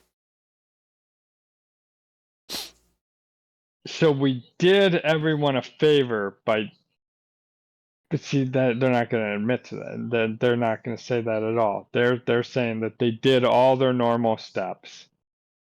Well, I would have to have like evidence to say that they didn't, right? Yes, but the only way to Especially when get you're that saying that's the would be biggest to difference maker here. Yeah, but the only way to get that evidence would be to actually do an audit after they said that they did their systems and someone going through and checking. And if you don't do a curated audit, then you're never going to actually have the evidence to say it. It's all speculation, which is the whole Right. problem with all of it. Is it is speculation based off of anomalies from Okay, sure, previous sure, but elections. that's fine. But I'm not speculating when I'm talking about what I'm calling a coup, and when I'm talking about what it is that was an illegitimate process to get somebody into the Oval Office. I am not You speculating. are. I'm giving. No, I'm You not. are. I'm not speculating. No, I'm not. I actually have tons and tons of evidence that I'm able to use. I'm able to use, I'm able to use people talking under oath. I'm able to use memos that were sent to one another, planning things out. I'm able to use people's testimonies that they gave themselves. I'm able to use Eastman getting disbarred and his testimonies in California. I'm able to use all of the different testimonies from all of the different electors in all of those states that were convicted of going along with this plan. I'm able to use tons of evidence to come to a obvious conclusion there. This is a massive conspiracy with tons of people who all admit to it. I'm not speculating. Except you're speculating to what the plan was. No, that's what I'm saying is I'm not speculating to what the plan is. I am speculating to what the plan is as much as I would be speculating as to whether or not there was ever a plane that flew into the buildings in New York. That we can't know for sure. I wasn't there. All I saw was video. All I hear are like thousands of people who watched it happen, but I can't know for sure because I didn't see it with my own eyes, so I don't know. I mean, that's I would have the same. That's the same. It's just as speculatory for both. Well, was their plan to bring down the towers, or was it just to crash a plane into them? I was probably just to crash a plane into them, but it doesn't matter. Wow. I'm saying whether or not I know this happened, I know this happened just as much as I know that planes flew into the Twin Towers. I have as much speculation for both of those things. Yes, you know what happened. Mm-hmm. I'm not saying that you don't know what happened. I know what happened. You said I'm too. speculating. I'm saying what you was just said the I'm actual speculating. purpose and the plan in what happened. You have that's what I'm saying an too. endpoint. That's what I'm talking about. I am talking about the intent. I'm talking about the plan. I'm talking about what it was they were attempting to do. We have all of that information already. We already have it. We're not speculating. We just have the information. No, we don't, because we also have the speculation in the plan, in the results of we send these people there, and then it was different outcomes. And the likely outcome was getting kicked to the state with an investigation into blah, blah, blah, and then they send in new electors and then a vote.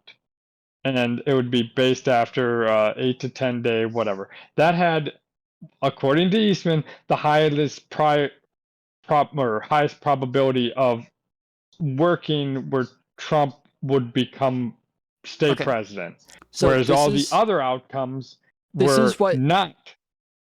So I'm just going to read you the first couple sentences of this. This says, the Eastman memos, also known as the coup memos, are documents by John Eastman, an American law professor retained by the President Donald Trump, advancing the fringe legal theory that the U.S. vice president has unilateral authority to reject state electors.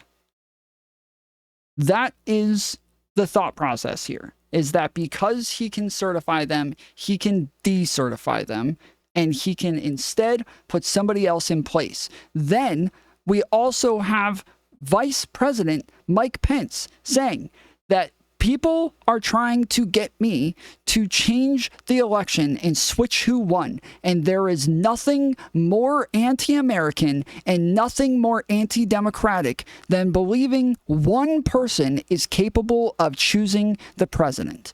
That is what Mike Pence himself said. So he believes the plan was for him to unilaterally choose the president by decertifying those ballots and recertifying the fraudulent ballots. That is what he believes. That's what the Eastman memos tell us. That's what the electors tell us. That's what everybody says who was involved in this plan. We are not wondering. We're not speculating. We know that was the plan. And what happens next in the plan? What do you mean? If the vice president has unilateral authority to make this decision, then he just makes the decision. He says, this is it. I decide what's certified. Me. Nobody else decides what's certified. I decide what's certified. Okay. And that's the end of that then? And that's the end of that. That's where Eastman stopped writing. He's like, all right, so then you're just president. And then you'll get inaugurated in January. Yes, that is the plan. Yes, there are other plans. There are other plans for if they certify. Sorry, yes, if they certify those ballots and then it gets challenged and then it goes to the House, then yes, now they're going to get senators to choose to vote for Trump instead, and try to get them to get him in. So now it goes to whether or not you're Republican or Democrat, and whether or not you're going to try to get your guy versus their guy. So that was the next part of the plan. Where does it go? That one kicks it to the House. Okay. And now they want Congress members to also say, yes, we believe Trump won this, and so we're gonna put Trump in power. Then the House. But Eastman wrote all those plans out, and then he gave a likelihood of each one success. Each one of those are aspects of a coup. Each one of those are plans for a coup. Plan A, Plan B, Plan C. These are all plans to get Trump in the Oval Office. These are not plans to go figure out whether or not there was fraud. Those were not the plans. That was not part of the plans. There were not plans to get an investigation into whether or not there was fraud. There was not plans for these things to be looked at more closely. There were not plans for this to go back to another vote to make sure that everybody really wants Joe Biden. None of that was part of the plan. The plan was for them to just put Trump in office. That was it. That was the plan for all three of those steps. Every single one, the plan was just to put Trump back in office. Okay. I disagree. Right? But wait, what? How do you disagree? How? You're telling me in the Eastman memos, nowhere in there does it say they want an investigation or that they want another full count of votes or anything like that. There's one of them that says kick it to the House for an 8-day investigation, and then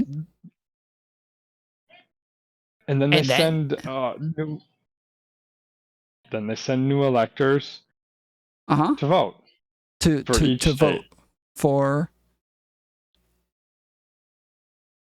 What do you mean? Donald Trump.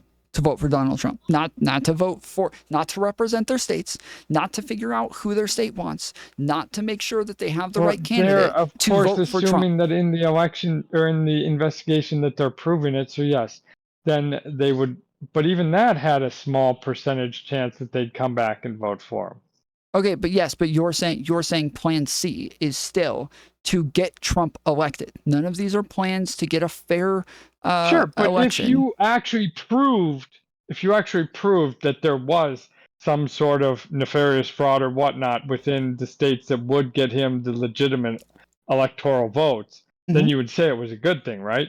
What if they did do an investigation and all of a sudden they did uncover a whole bunch of things it got thrown out, or didn't get counted, or got double counted, or they didn't check signatures, and there wasn't even signatures on a bunch of them, and just a bunch of shit like that. And all of a sudden, in all that, comes out that he wins by some amount of in the electoral college. Would it not be right for them to then send back electors that would make Trump the president?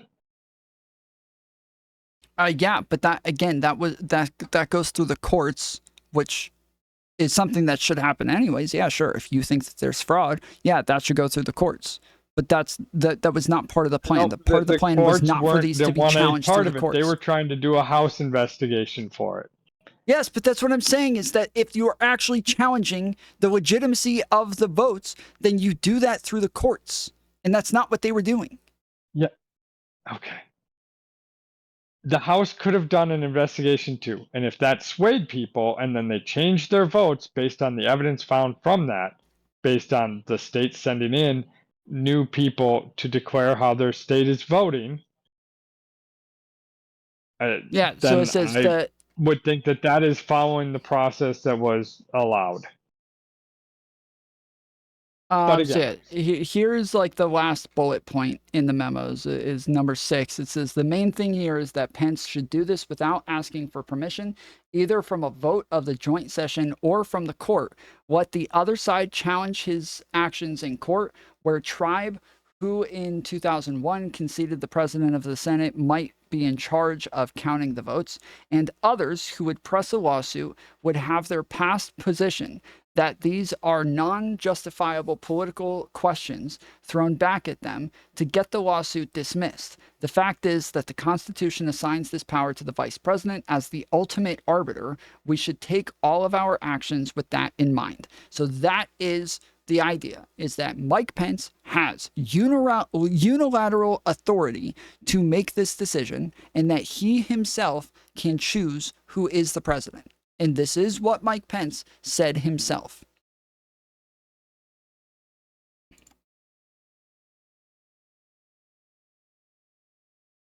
okay.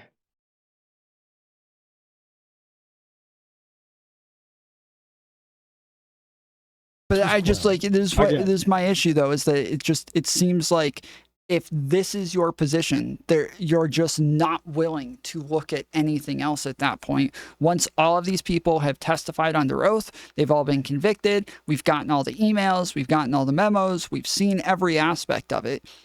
We know that even though there was no evidence of fraud and there was no courts had found any problems, and there, according to this, yes, there weren't problems with voter verification, that without any evidence of this, they were still trying to pretend as though there was some sort of problem and that they were able to steal the election to put Donald Trump back in power. The whole plan, they started saying that there was going to be fraud before the election even started. They knew what the plan was from the beginning. Well, Eastman came up with this.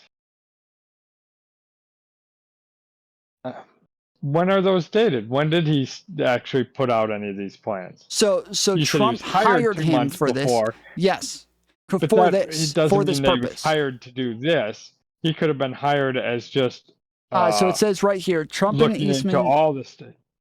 Okay. The Trump campaign engaged Eastman with a formal retainer agreement signed December 5th for services in litigating the election outcome. The memos have been described as an instruction manual for a coup d'etat. So it's saying that is the reason for hiring him. But the memos that describe the coup d'etat, they probably came out after the election. Before that, he was supposed to litigate is this legit? It probably hired because of all the mail-in ballots being proposed and all that stuff. It was probably hired to fight that stuff.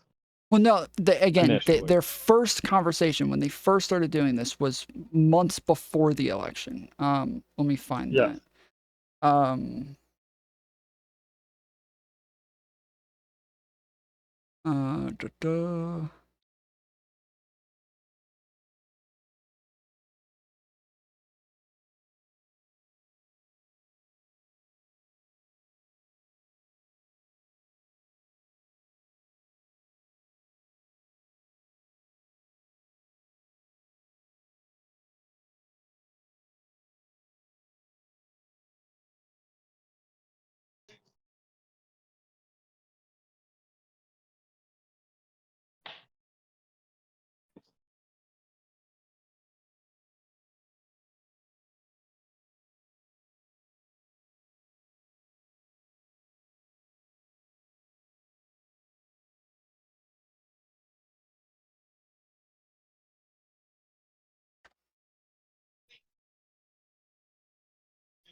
Or wait, hold on. I think I have it here.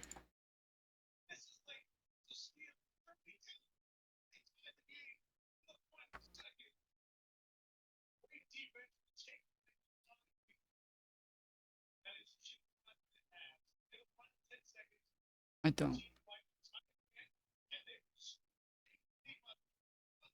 So why do you think? I guess my question is, it, you go in with this. You've been saying this, and you have people like myself who've heard all these things, Mhm. and then we're choosing not to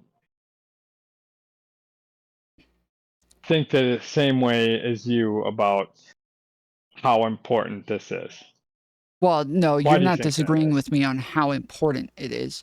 You're disagreeing with me on whether or not this happened, and you're saying you're choosing to look at it through a different lens. But your lens just doesn't align with the evidence that we have and the information that we have. So I don't like the Okay. only Let's conclusion I say can come to is that you're just refusing to acknowledge reality, okay. right? I'm going back to what I've heard, what I saw. You're basing it off these memos, but all this stuff was released before it went out. And so, for something like this, where you're saying that it was all supposed to be, but everything I heard was in the goal, and you're saying that all that is incorrect, and that the actual goal was just to switch it, and that everyone was going to be cool with it, and that was just going to go through, and he'd be president. Yeah, I don't buy that. I Okay, understand that it okay. was When part Pence of those says, options within the outcome, and they were okay, given a. all right, let me show you something real quick, okay? Let me pull this up for you. Okay. Can you pull up the share screen that I have up? Yep. Yeah, I know what Pence said. All right, just let me play this real quick. They only needed him to Capitol do one security. part of the plan. Hold on. And we reconvened the Congress the very same day to finish the work of counting electoral votes from every state in the Union.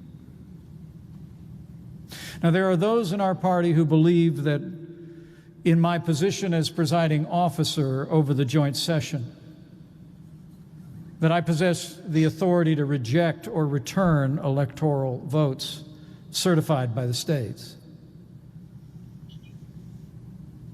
But the Constitution provides the Vice President with no such authority before the joint session of Congress. And the truth is, there's almost no idea more un-American than the notion that any one person could choose the American president. Any one person can choose the American president. One person. Okay? Not a bunch of investigations and senators and congressmen and women and that. No, one person. Yes, because that is what. But even in that, that would be contested. That was never the outcome to play out. That was never part. If that has a no % chance of happening, of actually working, then it can't be the actual plan. And that the Wait, other outcomes. if they believe that there is a 1% chance of it happening and it is plan A, then it is a coup. Done and done. End of story. No. Like 1%. We have a small chance of this working. Hopefully it's going to work and we're going to do our best to get it through. 1%. Okay. So you have your cue. And now we all just say we don't care. Because we don't care. So okay. What? So let's say instead the Democrats say that we're going to put out a bunch of mailboxes for people to just put votes in.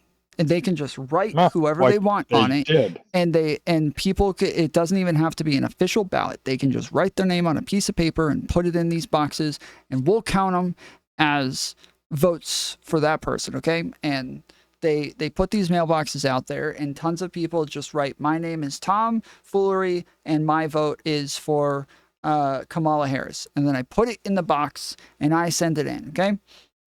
Now,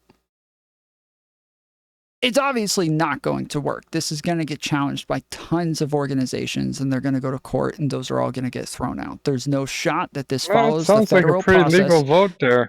No, Depends this what does not. state you're in. No, there are tons of federal I guidelines think California on this. counts that one. No, it does not. No, it does not. So Oh yeah, we you need already someone to know. be paid to show up and collect it from you first. We already Help you know. fill it out for you. It's very, very funny. Okay, so we already know that this is not going to work, and that it is going to get challenged. Because you're still alive. You can it only works if you're not alive anymore. Let me get through a sentence. But if they attempted to do this, they should still be thrown in jail. The fact that they tried doing this while knowing that it was undemocratic, while knowing that it was illegal and that it didn't follow the federal guidelines for voting, they attempted it anyways, knowing that they were going to go and dump a bunch of Kamala Harris votes in there that they wrote out themselves. They should still be tried and charged for this, even though there was almost no chance of it actually working. Right? If that was the plan, and that, no, I don't think they should be charged with whatever. That's dumb. Come on. Yes, you do. Yes, you do. You think so? Yes. Yes, you do. Yes, you do. You think okay. Come on. Yeah, Come on. Now. That's highly illegal. You know that. Yeah, because it's not even is that illegal even? To try and, if you set out a box and you just said, put your pieces of paper in here and then dropped it off at whatever, like, you might get committed to a mental institution, but I don't know if they're charging you with shit. That's too beyond the pale. You'd have to have some position of authority to be breaking something. You made that one too far. I'm saying that there are already federal guidelines that make this against the law. That while they will allow states to like decide how they want to do their votes and give them like almost any process that they want, they still have guidelines on this saying that you at least have to have X, Y, and Z as part of your process, right? You like no state can actually allow like illegal aliens to go vote, right? That's just not like allowed within the federal process for voting. Okay. So with that said, yes, if they just did say, hey, we're going to allow all the illegal aliens to vote this year because we believe that they're all going to vote for Kamala Harris. Yeah, even though everybody knows that's going to get challenged in court and it's going to get thrown out and all those votes are going to be garbage, those people should still be charged and tried for it. Okay, so they shouldn't vote. They shouldn't cast a vote. Should they matter in the Electoral College? What's the difference? What do you mean? Okay, well, if they are counted within the census to count toward representation, then they are essentially a voting power within whatever state they're in. Now, someone else, so as many as you have, I think it's an extra 7 that is considered for California in the Electoral College are illegal aliens counted within the census, getting them 7 more House seats and 7 more. And don't quote me on the number. I'm pulling that.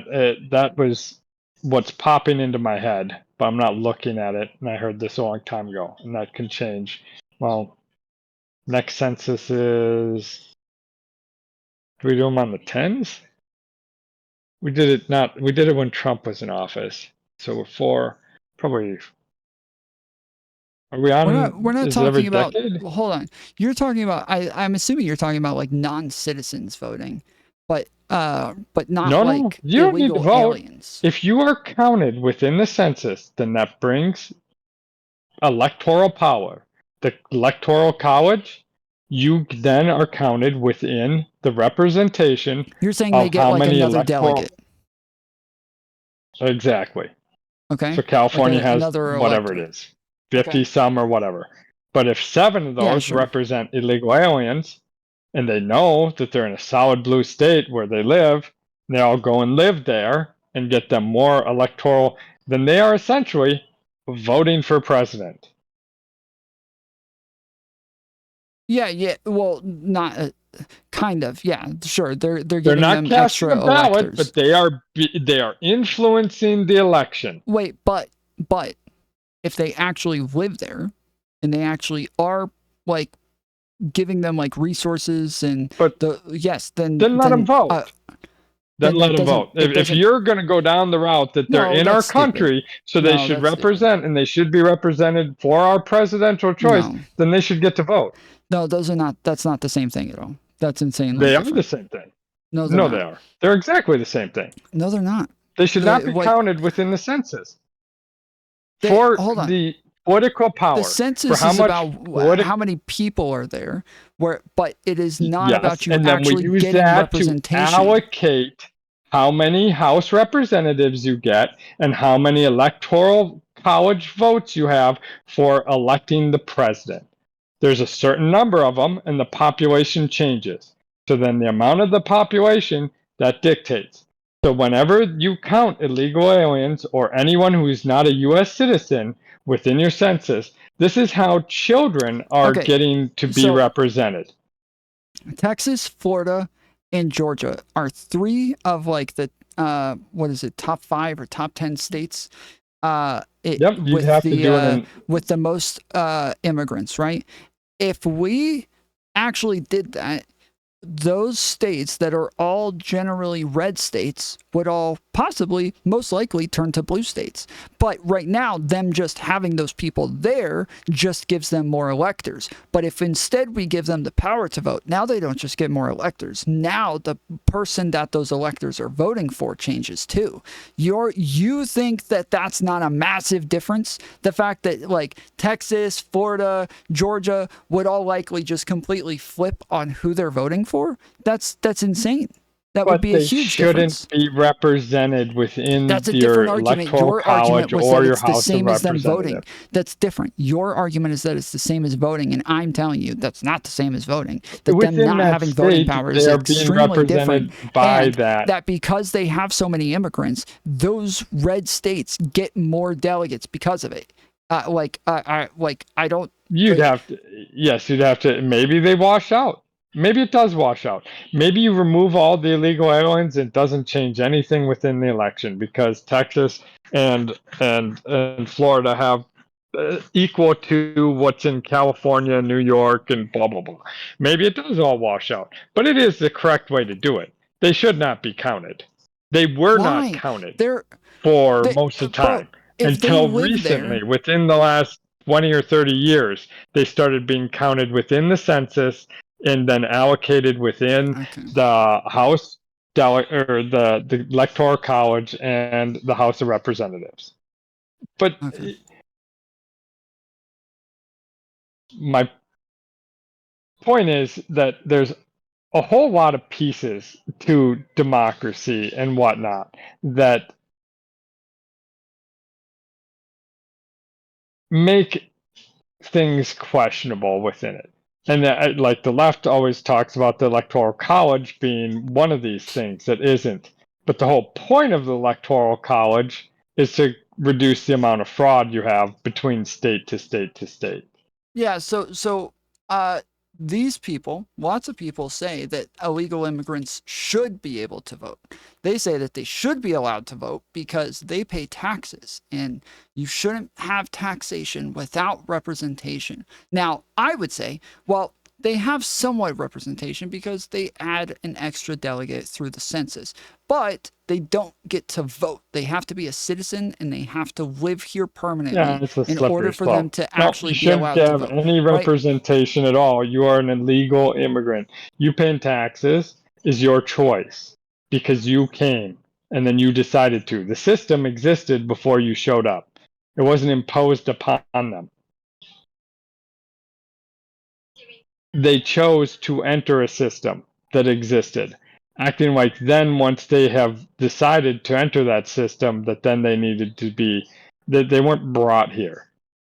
Okay, There's but a again, you difference understand. for Yes, but just my point is that you understand the difference between them voting and them just being like getting more electors for the state. Like you understand, these are massive yeah, differences. but why was for the first 200 years of our country they weren't counted and then suddenly they were? Was that a correct move? I would I want to just default to yes. I would want to look into the exact reasons. Because it helps. That's why you have sanctuary cities. That's why they do these things. Well, I don't know the sanctuary cities. Like Yes, they're trying to get them to live in I their don't think that state. the sanctuary cities should be allowed. I don't like I don't agree with those. So I'm not I, gonna I, defend those. Um, but I like again, like I said, like that. but they're There are magnets a bunch for of them like to. red states that benefit from this, and so it's just not. It's not Yep, like this. there are red states that benefit from them. And those red states also rely heavily on sales taxes. So they don't have to worry about doing income taxes, so that when they're paid under the table for whatever, they still pay their taxes on sales taxes. They're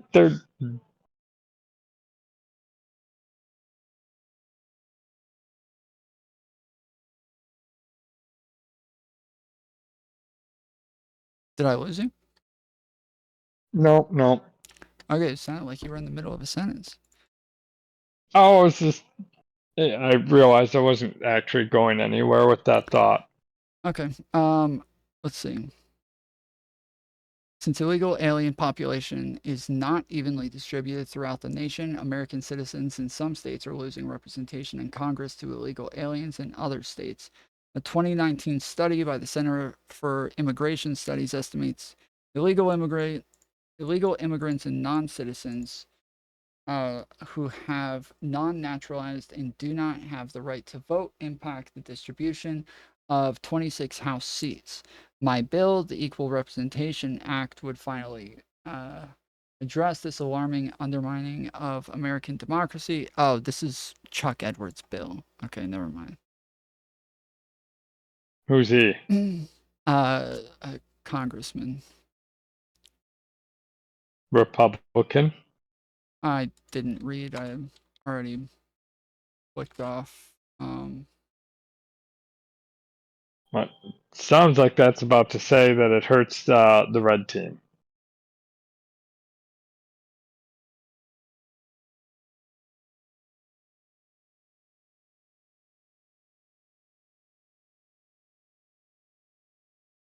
And I bet you most people's way of looking at that splits down the red versus blue. Is there anybody who knows why we started counting them in the first place? Each state gets as many electors as has members for Congress, House and Senate. Congress appointees It's a calculated off census presidential data. power, Right, and right. then Yeah, so Trump tried to he's change explaining it, to and they people in fought the him. chat because there's a bunch of people who are saying they don't get the right to vote. Whereas, like, he's not saying they get the right to vote. He's saying that they get representation by just being there. They're giving more representation to the state. This is where the right fucks up so often. They always say that the illegals are voting, and they're not voting. They're being represented within the House because of the census, and they're being represented within the Electoral College. And that gives votes, that gives, what do you want to call it? Okay, here we go. Delegate power Here for we go. I picking think the this is it. president, and it gives votes within the House for writing legislation. Okay, I think this is it. So Donald Trump wrote an executive It order got shut down saying in that court. the that immigrants cannot, or yeah, they're not allowed to be counted on the census. It got shot down in Yep. court. And Yep. and so now it says on Thursday, a 3-judge court agreed with the coalition findings that the president's plan to exclude undocumented immigrants from the appointment base was unlawful. The court stated the merits of the parties' dispute are not particularly close or complicated in the decision. The court held that President Trump was violating the law by seeking to change the appointment base, and that the president must act in accordance with and within the boundaries of the authority of Congress It has was granted. he For the did it reason wrong. He discussed needed about the, to let me just read appoint this for a someone to second. then change it. Let me just read this real quick. Sorry. For the reasons discussed above, we conclude that the president did not so here in the presidential memorandum is an ultra vires violation of Congress delegation and its constitutional responsibility to count the whole number of persons in each state and to appoint members of the House of Representatives among the states according to their representative numbers. Let's see.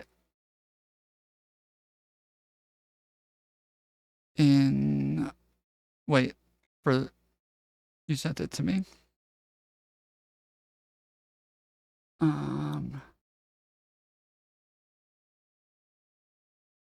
Oh.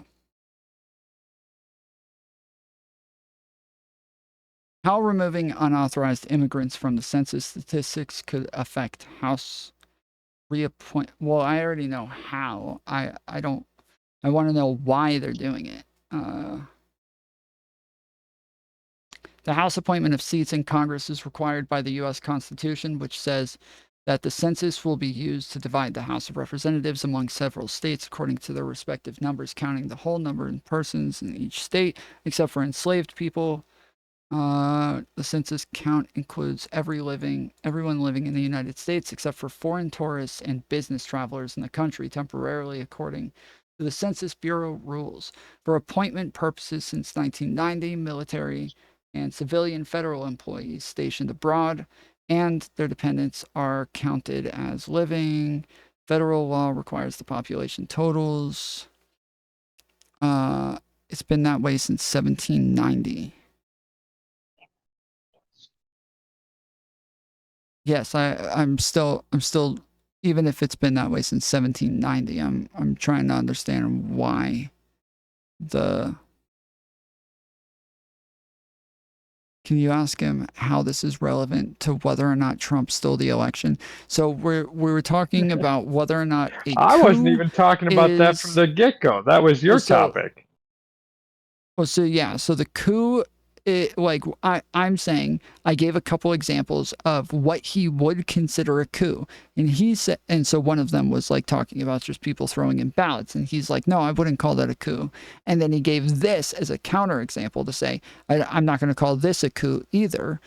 And he thinks that this is something that is extremely helpful to Democrats to win the election, and so.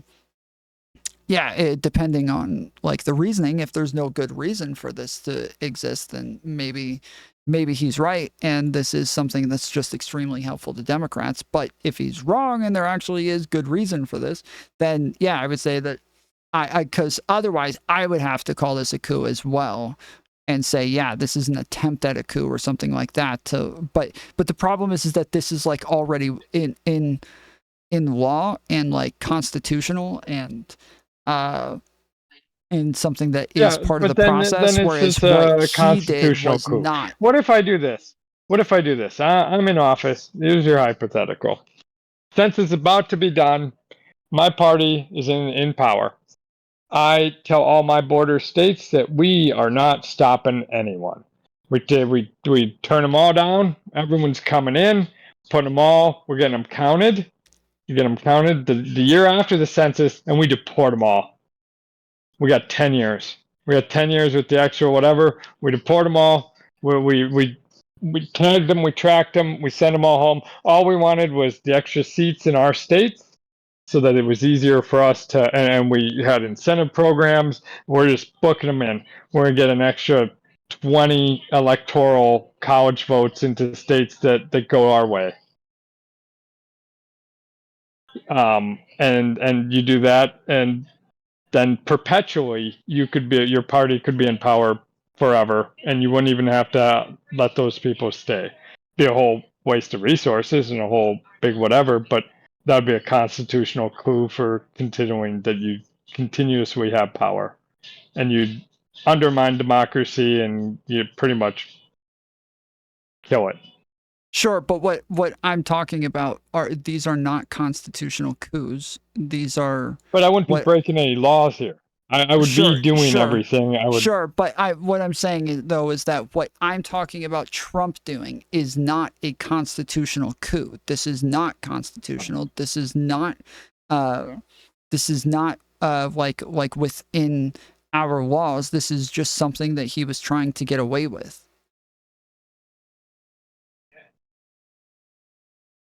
I mean, they were going with off their interpretation of that, and then seeing if they could get away with it.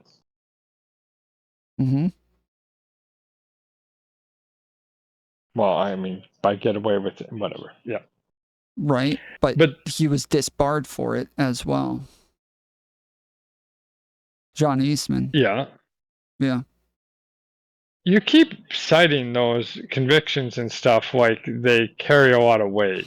They do. When everything's so political. No, okay. He was disbarred from what state? You can't just say things are political, therefore I just throw it out. Yes, I think I do. our justice system is something that I actually believe in. The other party and the people that are their agents then do things that help their side and hurt the other side, then I pay them less mind.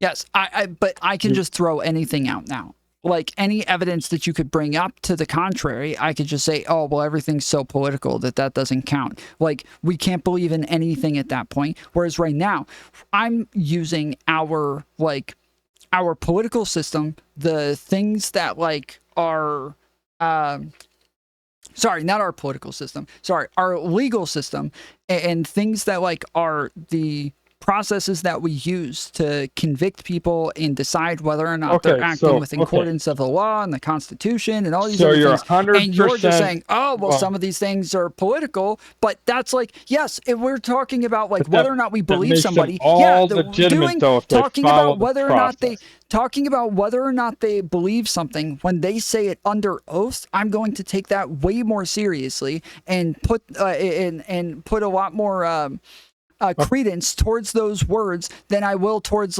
somebody just saying something somewhere else. Yeah, under oath, I'm gonna put a lot more on that. And courts making decisions using this process to make decisions on that. Yes, again, I'm gonna give it a lot more credence than people just kind of telling me how they feel about something. All right, presidential immunity.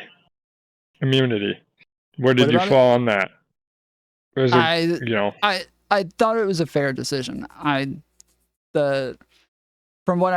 most of what I looked at, it seemed charged with any of this stuff. When you say any of this stuff, there are differentiators. It looks like most of these cases are going to go away because of the Supreme Court decision. No, the Supreme Court, no, definitely not. 100% not. The only thing that it can affect is the federal case with Jack Smith. Donald Trump's case in Georgia for racketeering, that's still 100% is not affected by this whatsoever. I thought that already fell through. No, not at all. The only thing that's going to make it fall through is him getting into office to where, yeah, they can't try a sitting president. So if he gets into office, then they just have to put it off for 4 years until he gets out. But these are for federal courts. These are things that apply to federal courts and federal charges. And all it did is they just sent it back to the lower courts to decide what does and doesn't fall under. But the person, how did that all go? It was, she hired she was dating, and then the money, blah, blah, blah. And then something got dismissed, I thought that one was dead. I thought What are you talking about? I thought most of them they got the convictions on the business record ones that is going to Yeah. go to appeal, and Yeah. then it ended up killing the one Again, the with the only thing that it document. affects, the only thing that it affects is the it's what is it called? The federal cases where again they have to go back to the lower courts to decide whether or not something is part of his like official duty, and that's it. Like it doesn't affect anything outside of that. It's like, and even in there, Jack Smith's case can still go forward, just depending on the decisions by the lower courts, which they may have already made their decision. I haven't seen anything, so I thought there was some big dismissal for that one, and I thought then I think there was one aspect of again of Smith's case that was changed. But yeah, as far as I can see, like the AP News most recent thing is still from July 1st, and it still says Supreme Court. Hold on.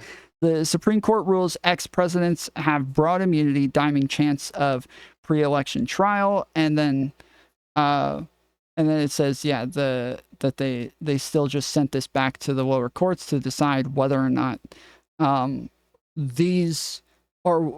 or not these aspects qualify as Trump's official duty. That's what we're waiting on. And so the documents case, they're still plugging away on that?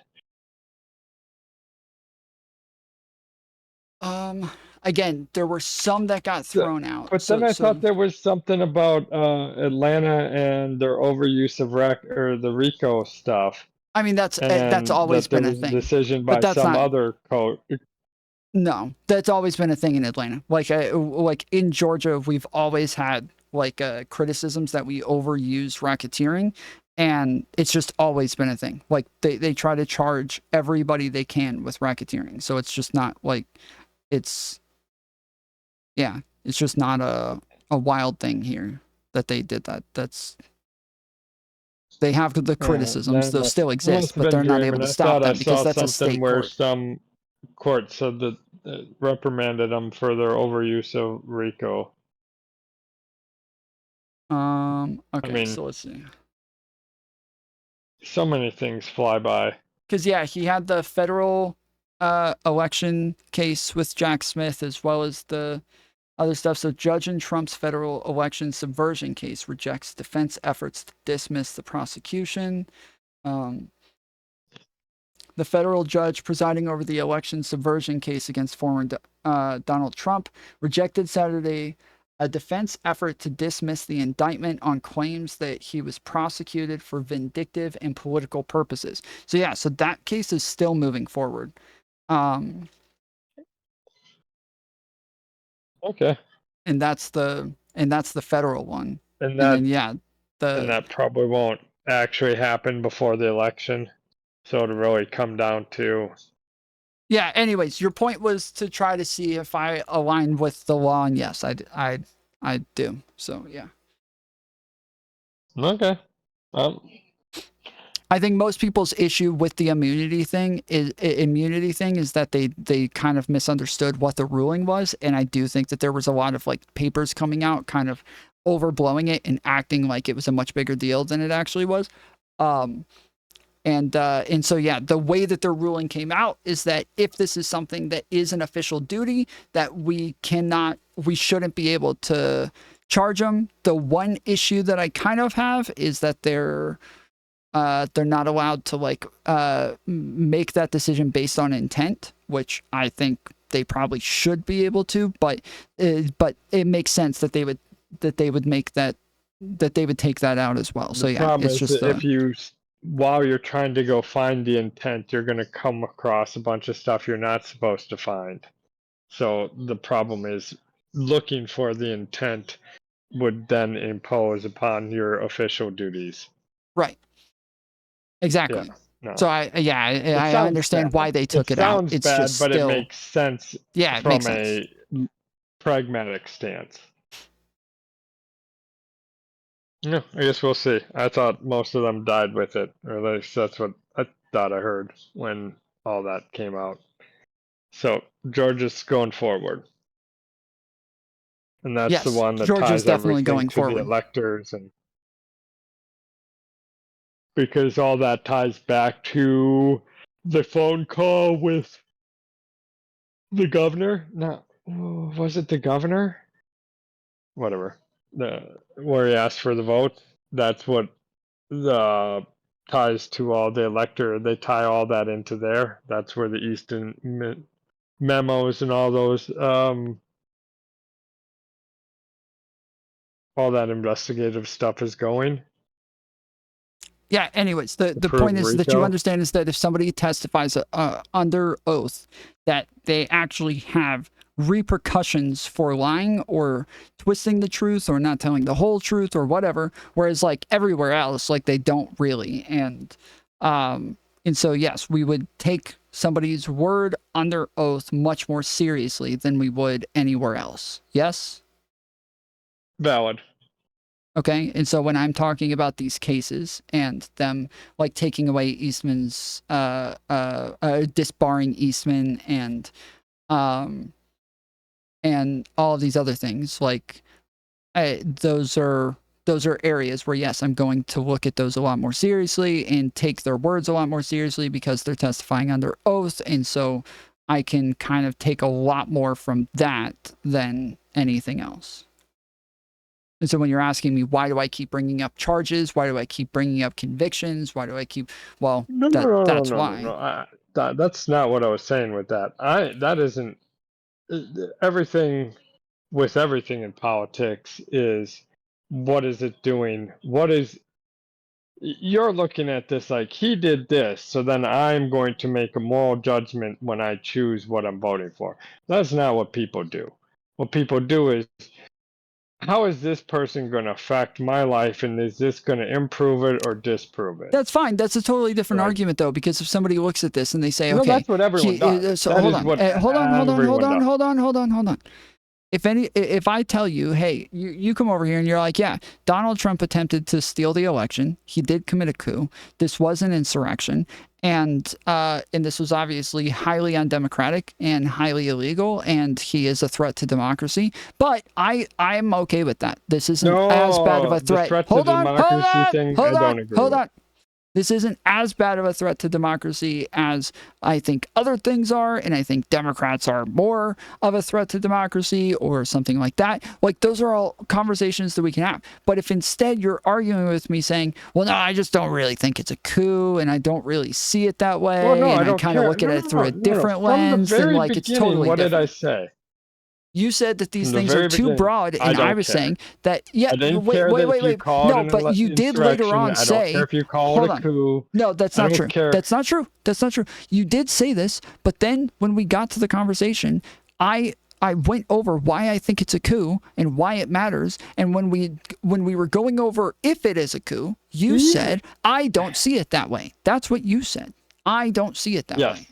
Yes. So I still don't see that way. Yes. So that's what I'm saying is that if you admit that it is, all those to them. That's what I'm saying is that if you admit that it is and then say I don't care, that's one thing. But you're not admitting that it is. You're denying that it is and then saying, but even if it was, I wouldn't care. Well, I don't know if I believe you because you won't even admit that it is. So how can I actually believe that? Because I don't think that the intent, we're disagreeing on where we think the intent goes on all that.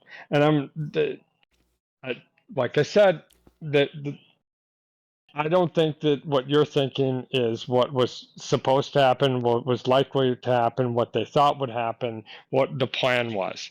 What it sounds like to me is that you will deny that it was a coup, and you'll deny that he is anti-democratic, and all of these things. That hold on. You will deny that it's a coup, and you'll deny that it was an insurrection. You'll deny that he's anti-democratic because you do care and that you don't want those labels on it. And so you'll deny that it was those things and then say, but even if it was, I wouldn't care. But if that was true, you wouldn't have so much trouble admitting that that it is those things when it's meeting the definition across the board. But the definition, as you guys use it, would then encompass a lot of stuff. And you guys have already thrown that stuff in there. So after you've thrown all that stuff in there, I don't care. Because it's now much bigger than I ever thought that word would encompass.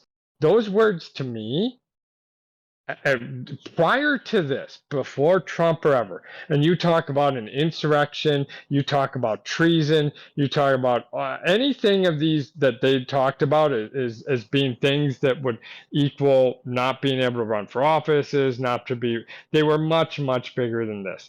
This would not have roused. You go to me 2 years ago and you describe this to me, I'm not going to say that it's an insurrection and that person should never be able to be a part of a policy, blah, blah, blah. You guys now went and found a definition and you've outlined it all and you're saying this. Now this equals coup. Admit it's a coup. Admit it's a coup. So that way we can say you shouldn't be able to vote for him. You now not voting for him is immoral.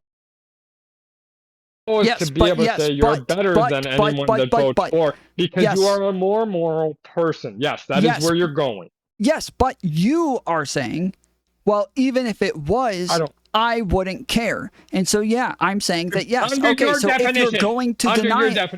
Under the definitions that you are using, if these are the definitions you're using and what you're outlining would happen, I still don't believe, like you're saying, that was how I read that. How I read what they were thinking, what they were planning, and what they were doing, and how that would play out, being that multiple, whatever. And you're saying if there's a 1% chance he's hoping that it just goes through, then that makes that the plan. Okay. If you're going to work like that, then whatever, cool.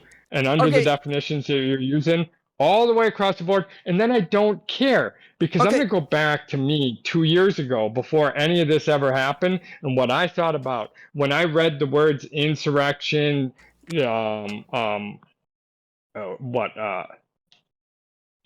treason, all these things that equaled hanging and whatnot. And I read those, I'm like, you could apply that to a lot of things, but we never did.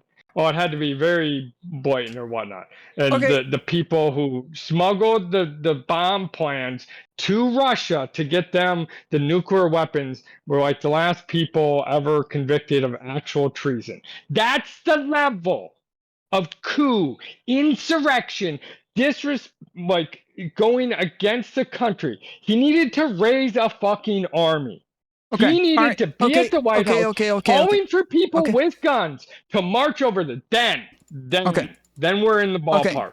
Okay, then outside of that, so you're describing a military coup, but when I'm describing what everyone thought of when they thought of insurrection. Hold on. I just let you talk forever. Please, for the love of fucking God. You just gave like 10 points. Okay. If we look at a soft coup, and I say, because I am being specific, I'm not being very broad, and I'm not using my own definition or this random definition. I'm using the definitions that are here. And so, if you're saying, yes, I'm going to deny the normal English language and how these words have always been used. I'm going to deny what any and every dictionary says these words mean and have meant for a very long time, and I'm going to pretend they mean something else. I'm going to deny the obviously immoral aspects of this, and I'm going to pretend that these things, even if we take the words off and we just look at the actions by themselves, I'm going to pretend that all of this is perfectly fine and that I'm okay with this. Then yes, of course, I don't care about the fucking words. If you're looking at those actions and saying this is fine, of fucking course I'm gonna look at that person and say, yeah, it's just kind of immoral. Like, you just have no bar for where something is bad enough ever. You just can't. It doesn't seem like we can ever get there. That was a pretty high bar for what they're saying. Because if you're, because the idea there is if this was, but they didn't have enough evidence to convict or whatever, you're saying that now no one, because everyone who talked to him that knew the plan, all of them wouldn't be able to run for offices. They would all be a part of this plan. It wouldn't just be him. would be everyone that thought that whatever and went along. And you're saying that everyone would be a part of it that was on the right. You're essentially saying the right is just not a part of this democracy anymore.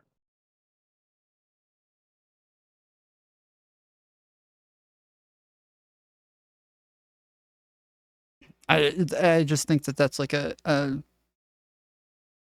That's how far you could take it with.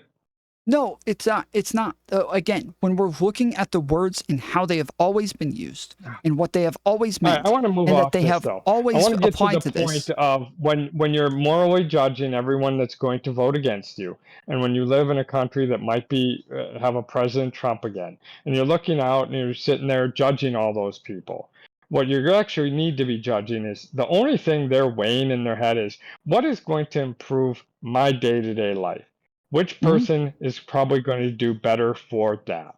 And everything after that is just justifications for why they're making that choice that improves their life. Sure. Okay. Okay. So, well, you and Destiny run around talking about how they're all pieces of shit and blah, blah, blah. And, it doesn't matter if they get killed and this, that, and whatever, because you act like that if he gets elected again, that's the end of the country and that's the end of democracy. And then we hit a new wave of whatever imperial Caesarism and he's going to nominate his kids and that's the end of all electoral whatever. And I just don't think that's true.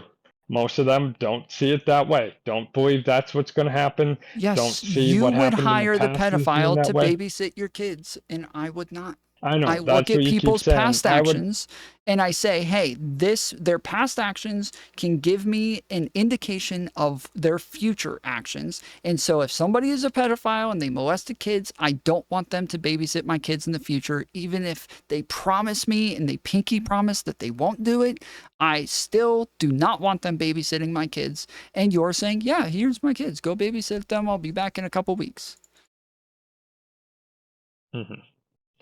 And the analogy that I would draw it closer to would be that's the way you see it. And then I see it as I have a different view. He's not a pedophile. He was someone that committed statutory rape when he was 18 and she was 16, and it happened to be in one of the states that didn't have a Romeo and Juliet law. And I don't think it's a big deal. So I let him babysit my kids. Or her. Let's go her. Well, because it probably wouldn't let a dude babysit my kids. You would say, well, the place that he tried to have sex with the little girl was out in public, and it was very unlikely that as he's trying to pull her pants off that anybody would have allowed him to do it. They would have stopped him, and so it's okay.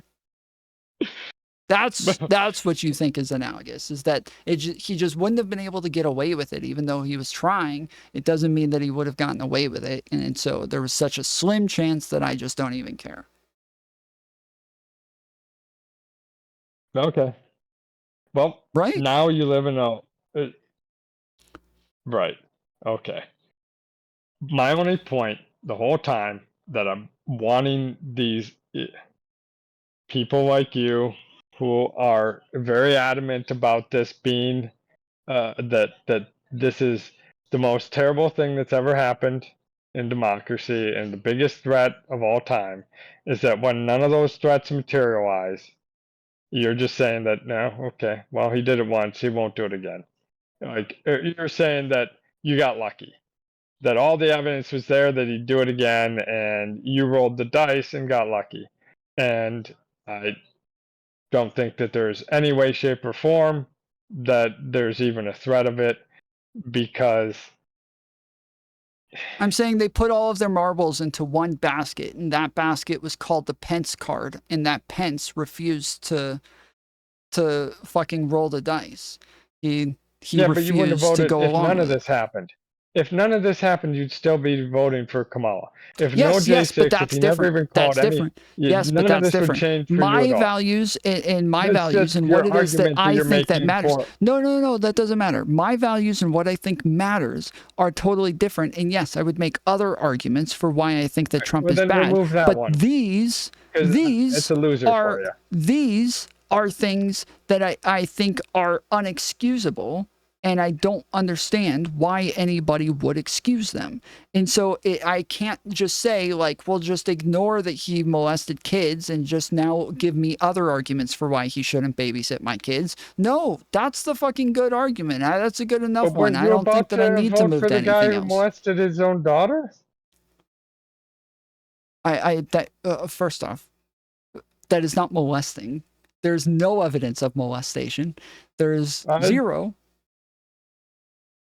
Thought she wrote in her diary that they took showers together, which is like a fairly normal thing for parents to do with their kids. He didn't touch her. He wasn't like molesting her. He wasn't rubbing all over her. You're calling it molestation, but that is not molestation in any means. Wasn't it past the normal age for that? That's what she said she felt, is that it was up until she was about 12. I would say, yeah, like when she's starting to like go through puberty, that's probably a little bit past the age. But when you say molestation, him just being there is not molesting her. Not to any shock value with the tomfoolery, even though he's got the dry humor shock value all the time. But you can't do it to him. Okay. Yes, if I know dry he didn't humor, molest I him. don't. Okay. Sorry. That was supposed to be. Yeah, I guess it did get. Well, there's enough people who make that argument unironically to where. Oh, yeah, really? I wouldn't know. Okay. Yes. I guess I just thought it was funny memes. Because, come on. Okay. But then again, Trump does his dance, and that's about as dumb. Well, it's less creepy, but it is very dumb looking. It continues to do it. So, we're living in a very, very interesting age of stupid. It's hard to believe. If I told myself what had happened in the world, the 20 years, or go back 10 years and told myself what's all happened, there's no way I'd believe it. There's no fucking way. I guess. I mean, yeah, as somebody else just mentioned, like it's like because yes, but a ton of people do bring up the arguments about the daughter and the shower and like how he's like, why would we excuse this? And but then yeah, we do kind of have the opposite of Trump saying all the time of like how hot his daughter is and how he would totally date her if he wasn't her dad. And you know, there are those comments have been made multiple times to where, yeah, it's just not nearly as bad as Trump with how awkward and terrible, like gross his comments are. My dad has definitely done it about my sister. Where it's like, yeah, I know, I agree. Like I would look at these things like Biden sniffing people and shit like that like it's just shit that like older people did. It was a different time. They're all kind of fucking weird, but it is what it is. Like it's not creepy. It's not as weird as it looks to the rest of us who grew up with very different norms. And so when I look at Trump, I look at that shit and I think, yeah, it's like, oh, it's weird, but like it's not all that off from what I grew up with Italians and shit. Weird pride in the attractiveness of the females that they spawned. Like, well, he wants to be a king, sister was, so he needs to marry his daughter off to another king to gain that power. I think my dad was thinking that. He just kept saying how lucky her husband was. Like, Dad, that is getting creepy. Like, I don't know what you mean by that, but it seems creepy. Yeah, sure. So, yeah, but nowhere near as bad as Trump talking about his daughter because he's explicit. And So, yes, they're all very weird. Everyone's weird.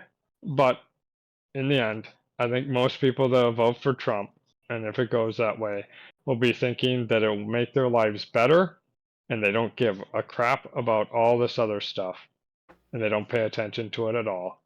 So stop morally judging Right.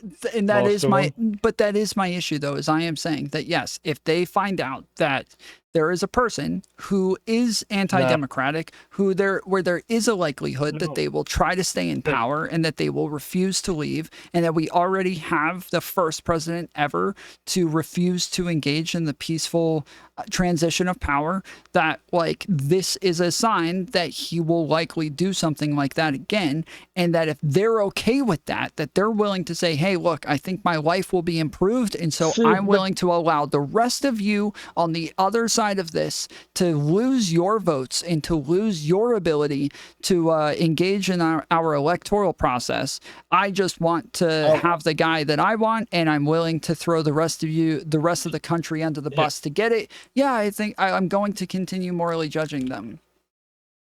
all right. I'm gonna give you because you were very um lost or on I think it was Adam and Sitch. You were trying to figure out as a Pisco conversation with, but then they were trolling him, and they weren't actually trying to discuss in good taste. But Adam's actual position, which he has stated many times, that's why he wasn't giving it Well, I talked because to him it was about it on obvious. Twitter. Him and I had a back and forth on Twitter about his But he position. stated on the stream why the whole why he doesn't fear Trump. It would do any of that stuff again because the whole point was it's all about status. He wasn't running for money. He wasn't even running for power. He was running to be president 2 times because once upon a time Barack Obama made fun of him saying that he wasn't president. He's like, well, fuck it, I can be president. And then he Yeah, won, sure. and then he didn't want to be a one-term president. That's for losers. And then Biden beat him, and then that broke him because Biden seemed like such a loser that he couldn't lose to that guy. So he has to win again. But he doesn't have to win a third time because he probably doesn't like doing the job anyways, and it doesn't pay that much, and it's just not worth what little bit of time on the earth he's going to have left when he's done with that anyways.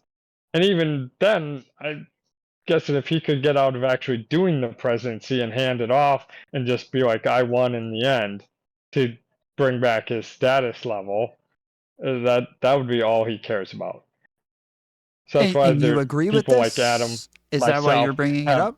Yeah, I don't think I think this is I think it's a pretty fair analysis of what motivates Trump and why I wouldn't have any real fears in him doing anything like what led to January 6th a second time So, or what if trying to I stay in gave power for you, a third term. what if somebody compiled a list of 250, over 250 anti-democratic actions and ploys from Trump and his team since he took office? You wouldn't think, okay, well, now we're not just talking about like one or two things, and it doesn't seem as though this is just a fucking power thing for him, but it seems that even when he's But in see, then you're office, just he is talking about engaging things in like anti-democracy and doing things okay, that but are then unconstitutional. you're expanding out what it means to be anti-democracy to being anytime you try and get power into the executive to get stuff done that you want to get done. So then you're saying anything where it looks like you're doing executive actions that's an overreach, No, not no, or not just executive actions, but executive actions one that don't fall into your that are not like part yeah, of your Obama official and duty. Biden do that shit all the time.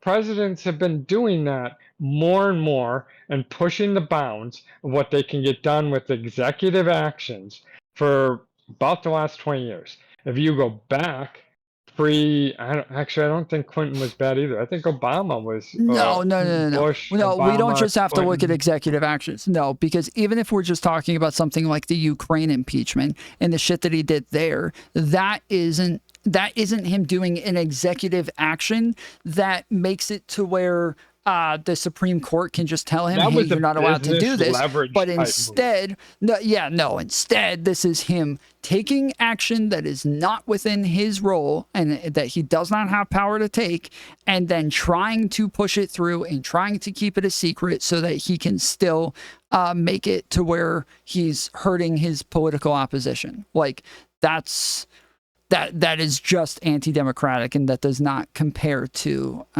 something like an executive action that's going to get turned over. Yeah, but you think everything's hunky-dory with him and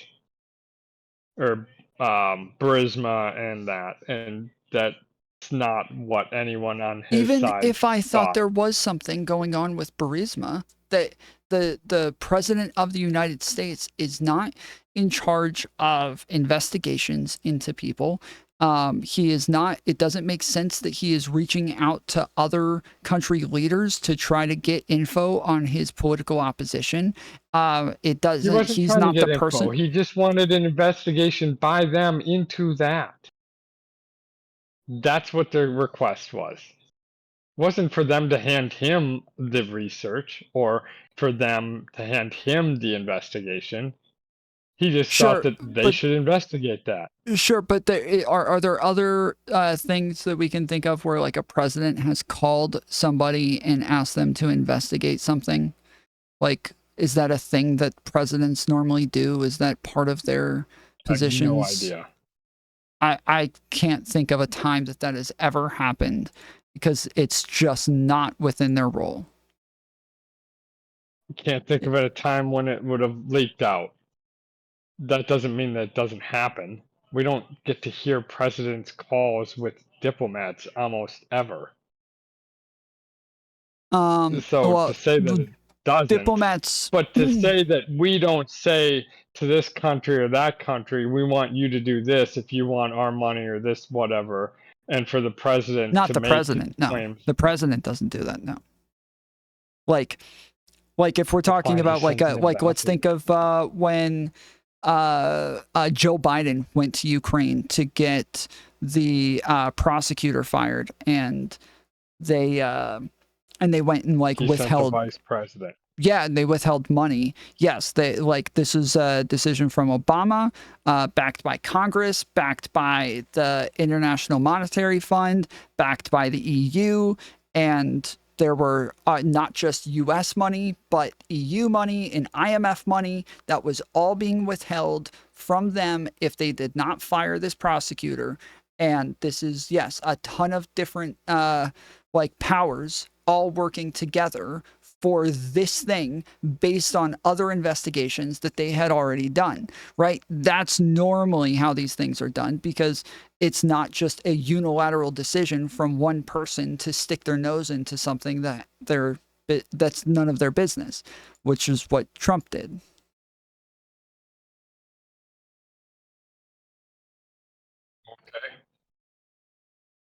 Okay. That's what you're counting as one of your undemocratic actions. Yeah, I'm saying that these are yes, we have enough examples where we're not just talking about stuff that's like I would say an abuse of executive, power, but whatever. an executive action that the Supreme Court shoots down or some shit like that. Because yeah, those things happen. That's like a thing that people are gonna get annoyed by and not like, but it's not like a horrible thing because we have the Supreme Court there for that reason. But then yes, what Trump did was withhold funds that were congressionally decided to go to Ukraine, and that there is a process for, if he wants to withhold funds, he has to go through Congress and he has to use them, and it has to be reported to them within a specific amount of time, and that he didn't do any of these things. He didn't follow the processes across the board when these just were not part of his job.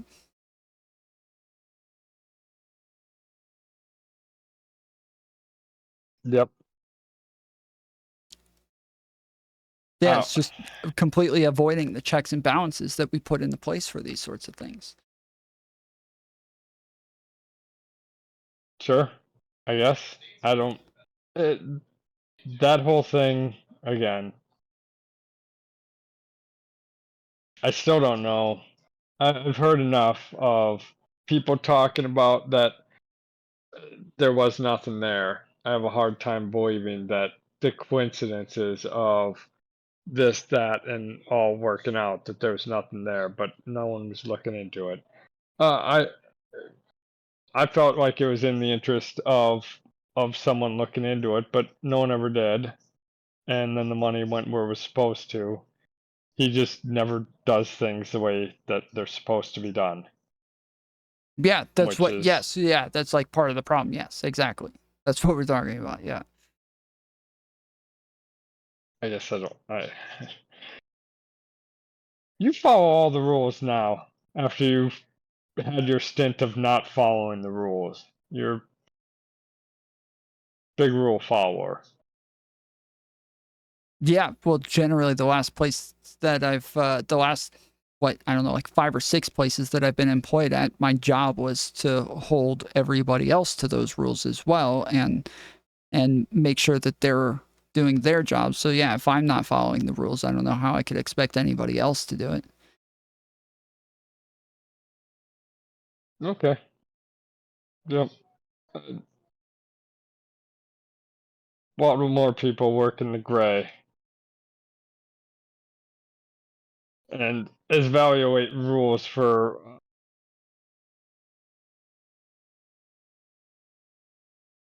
There are so many that you're always breaking some. That you're choosing when, and I wouldn't say that he makes good choices on this, but everyone, I believe, chooses to evaluate rules based on what they believe they are actually are the justified rules, and then what are the consequences for breaking them.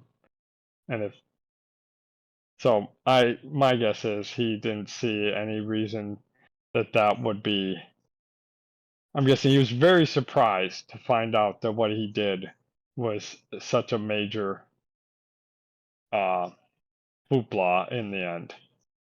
But I see how if you Red flags. sure, like I said, they're all red flags everywhere. It's the evaluation comes down to, do you think that it will improve your situation over the next 4 years?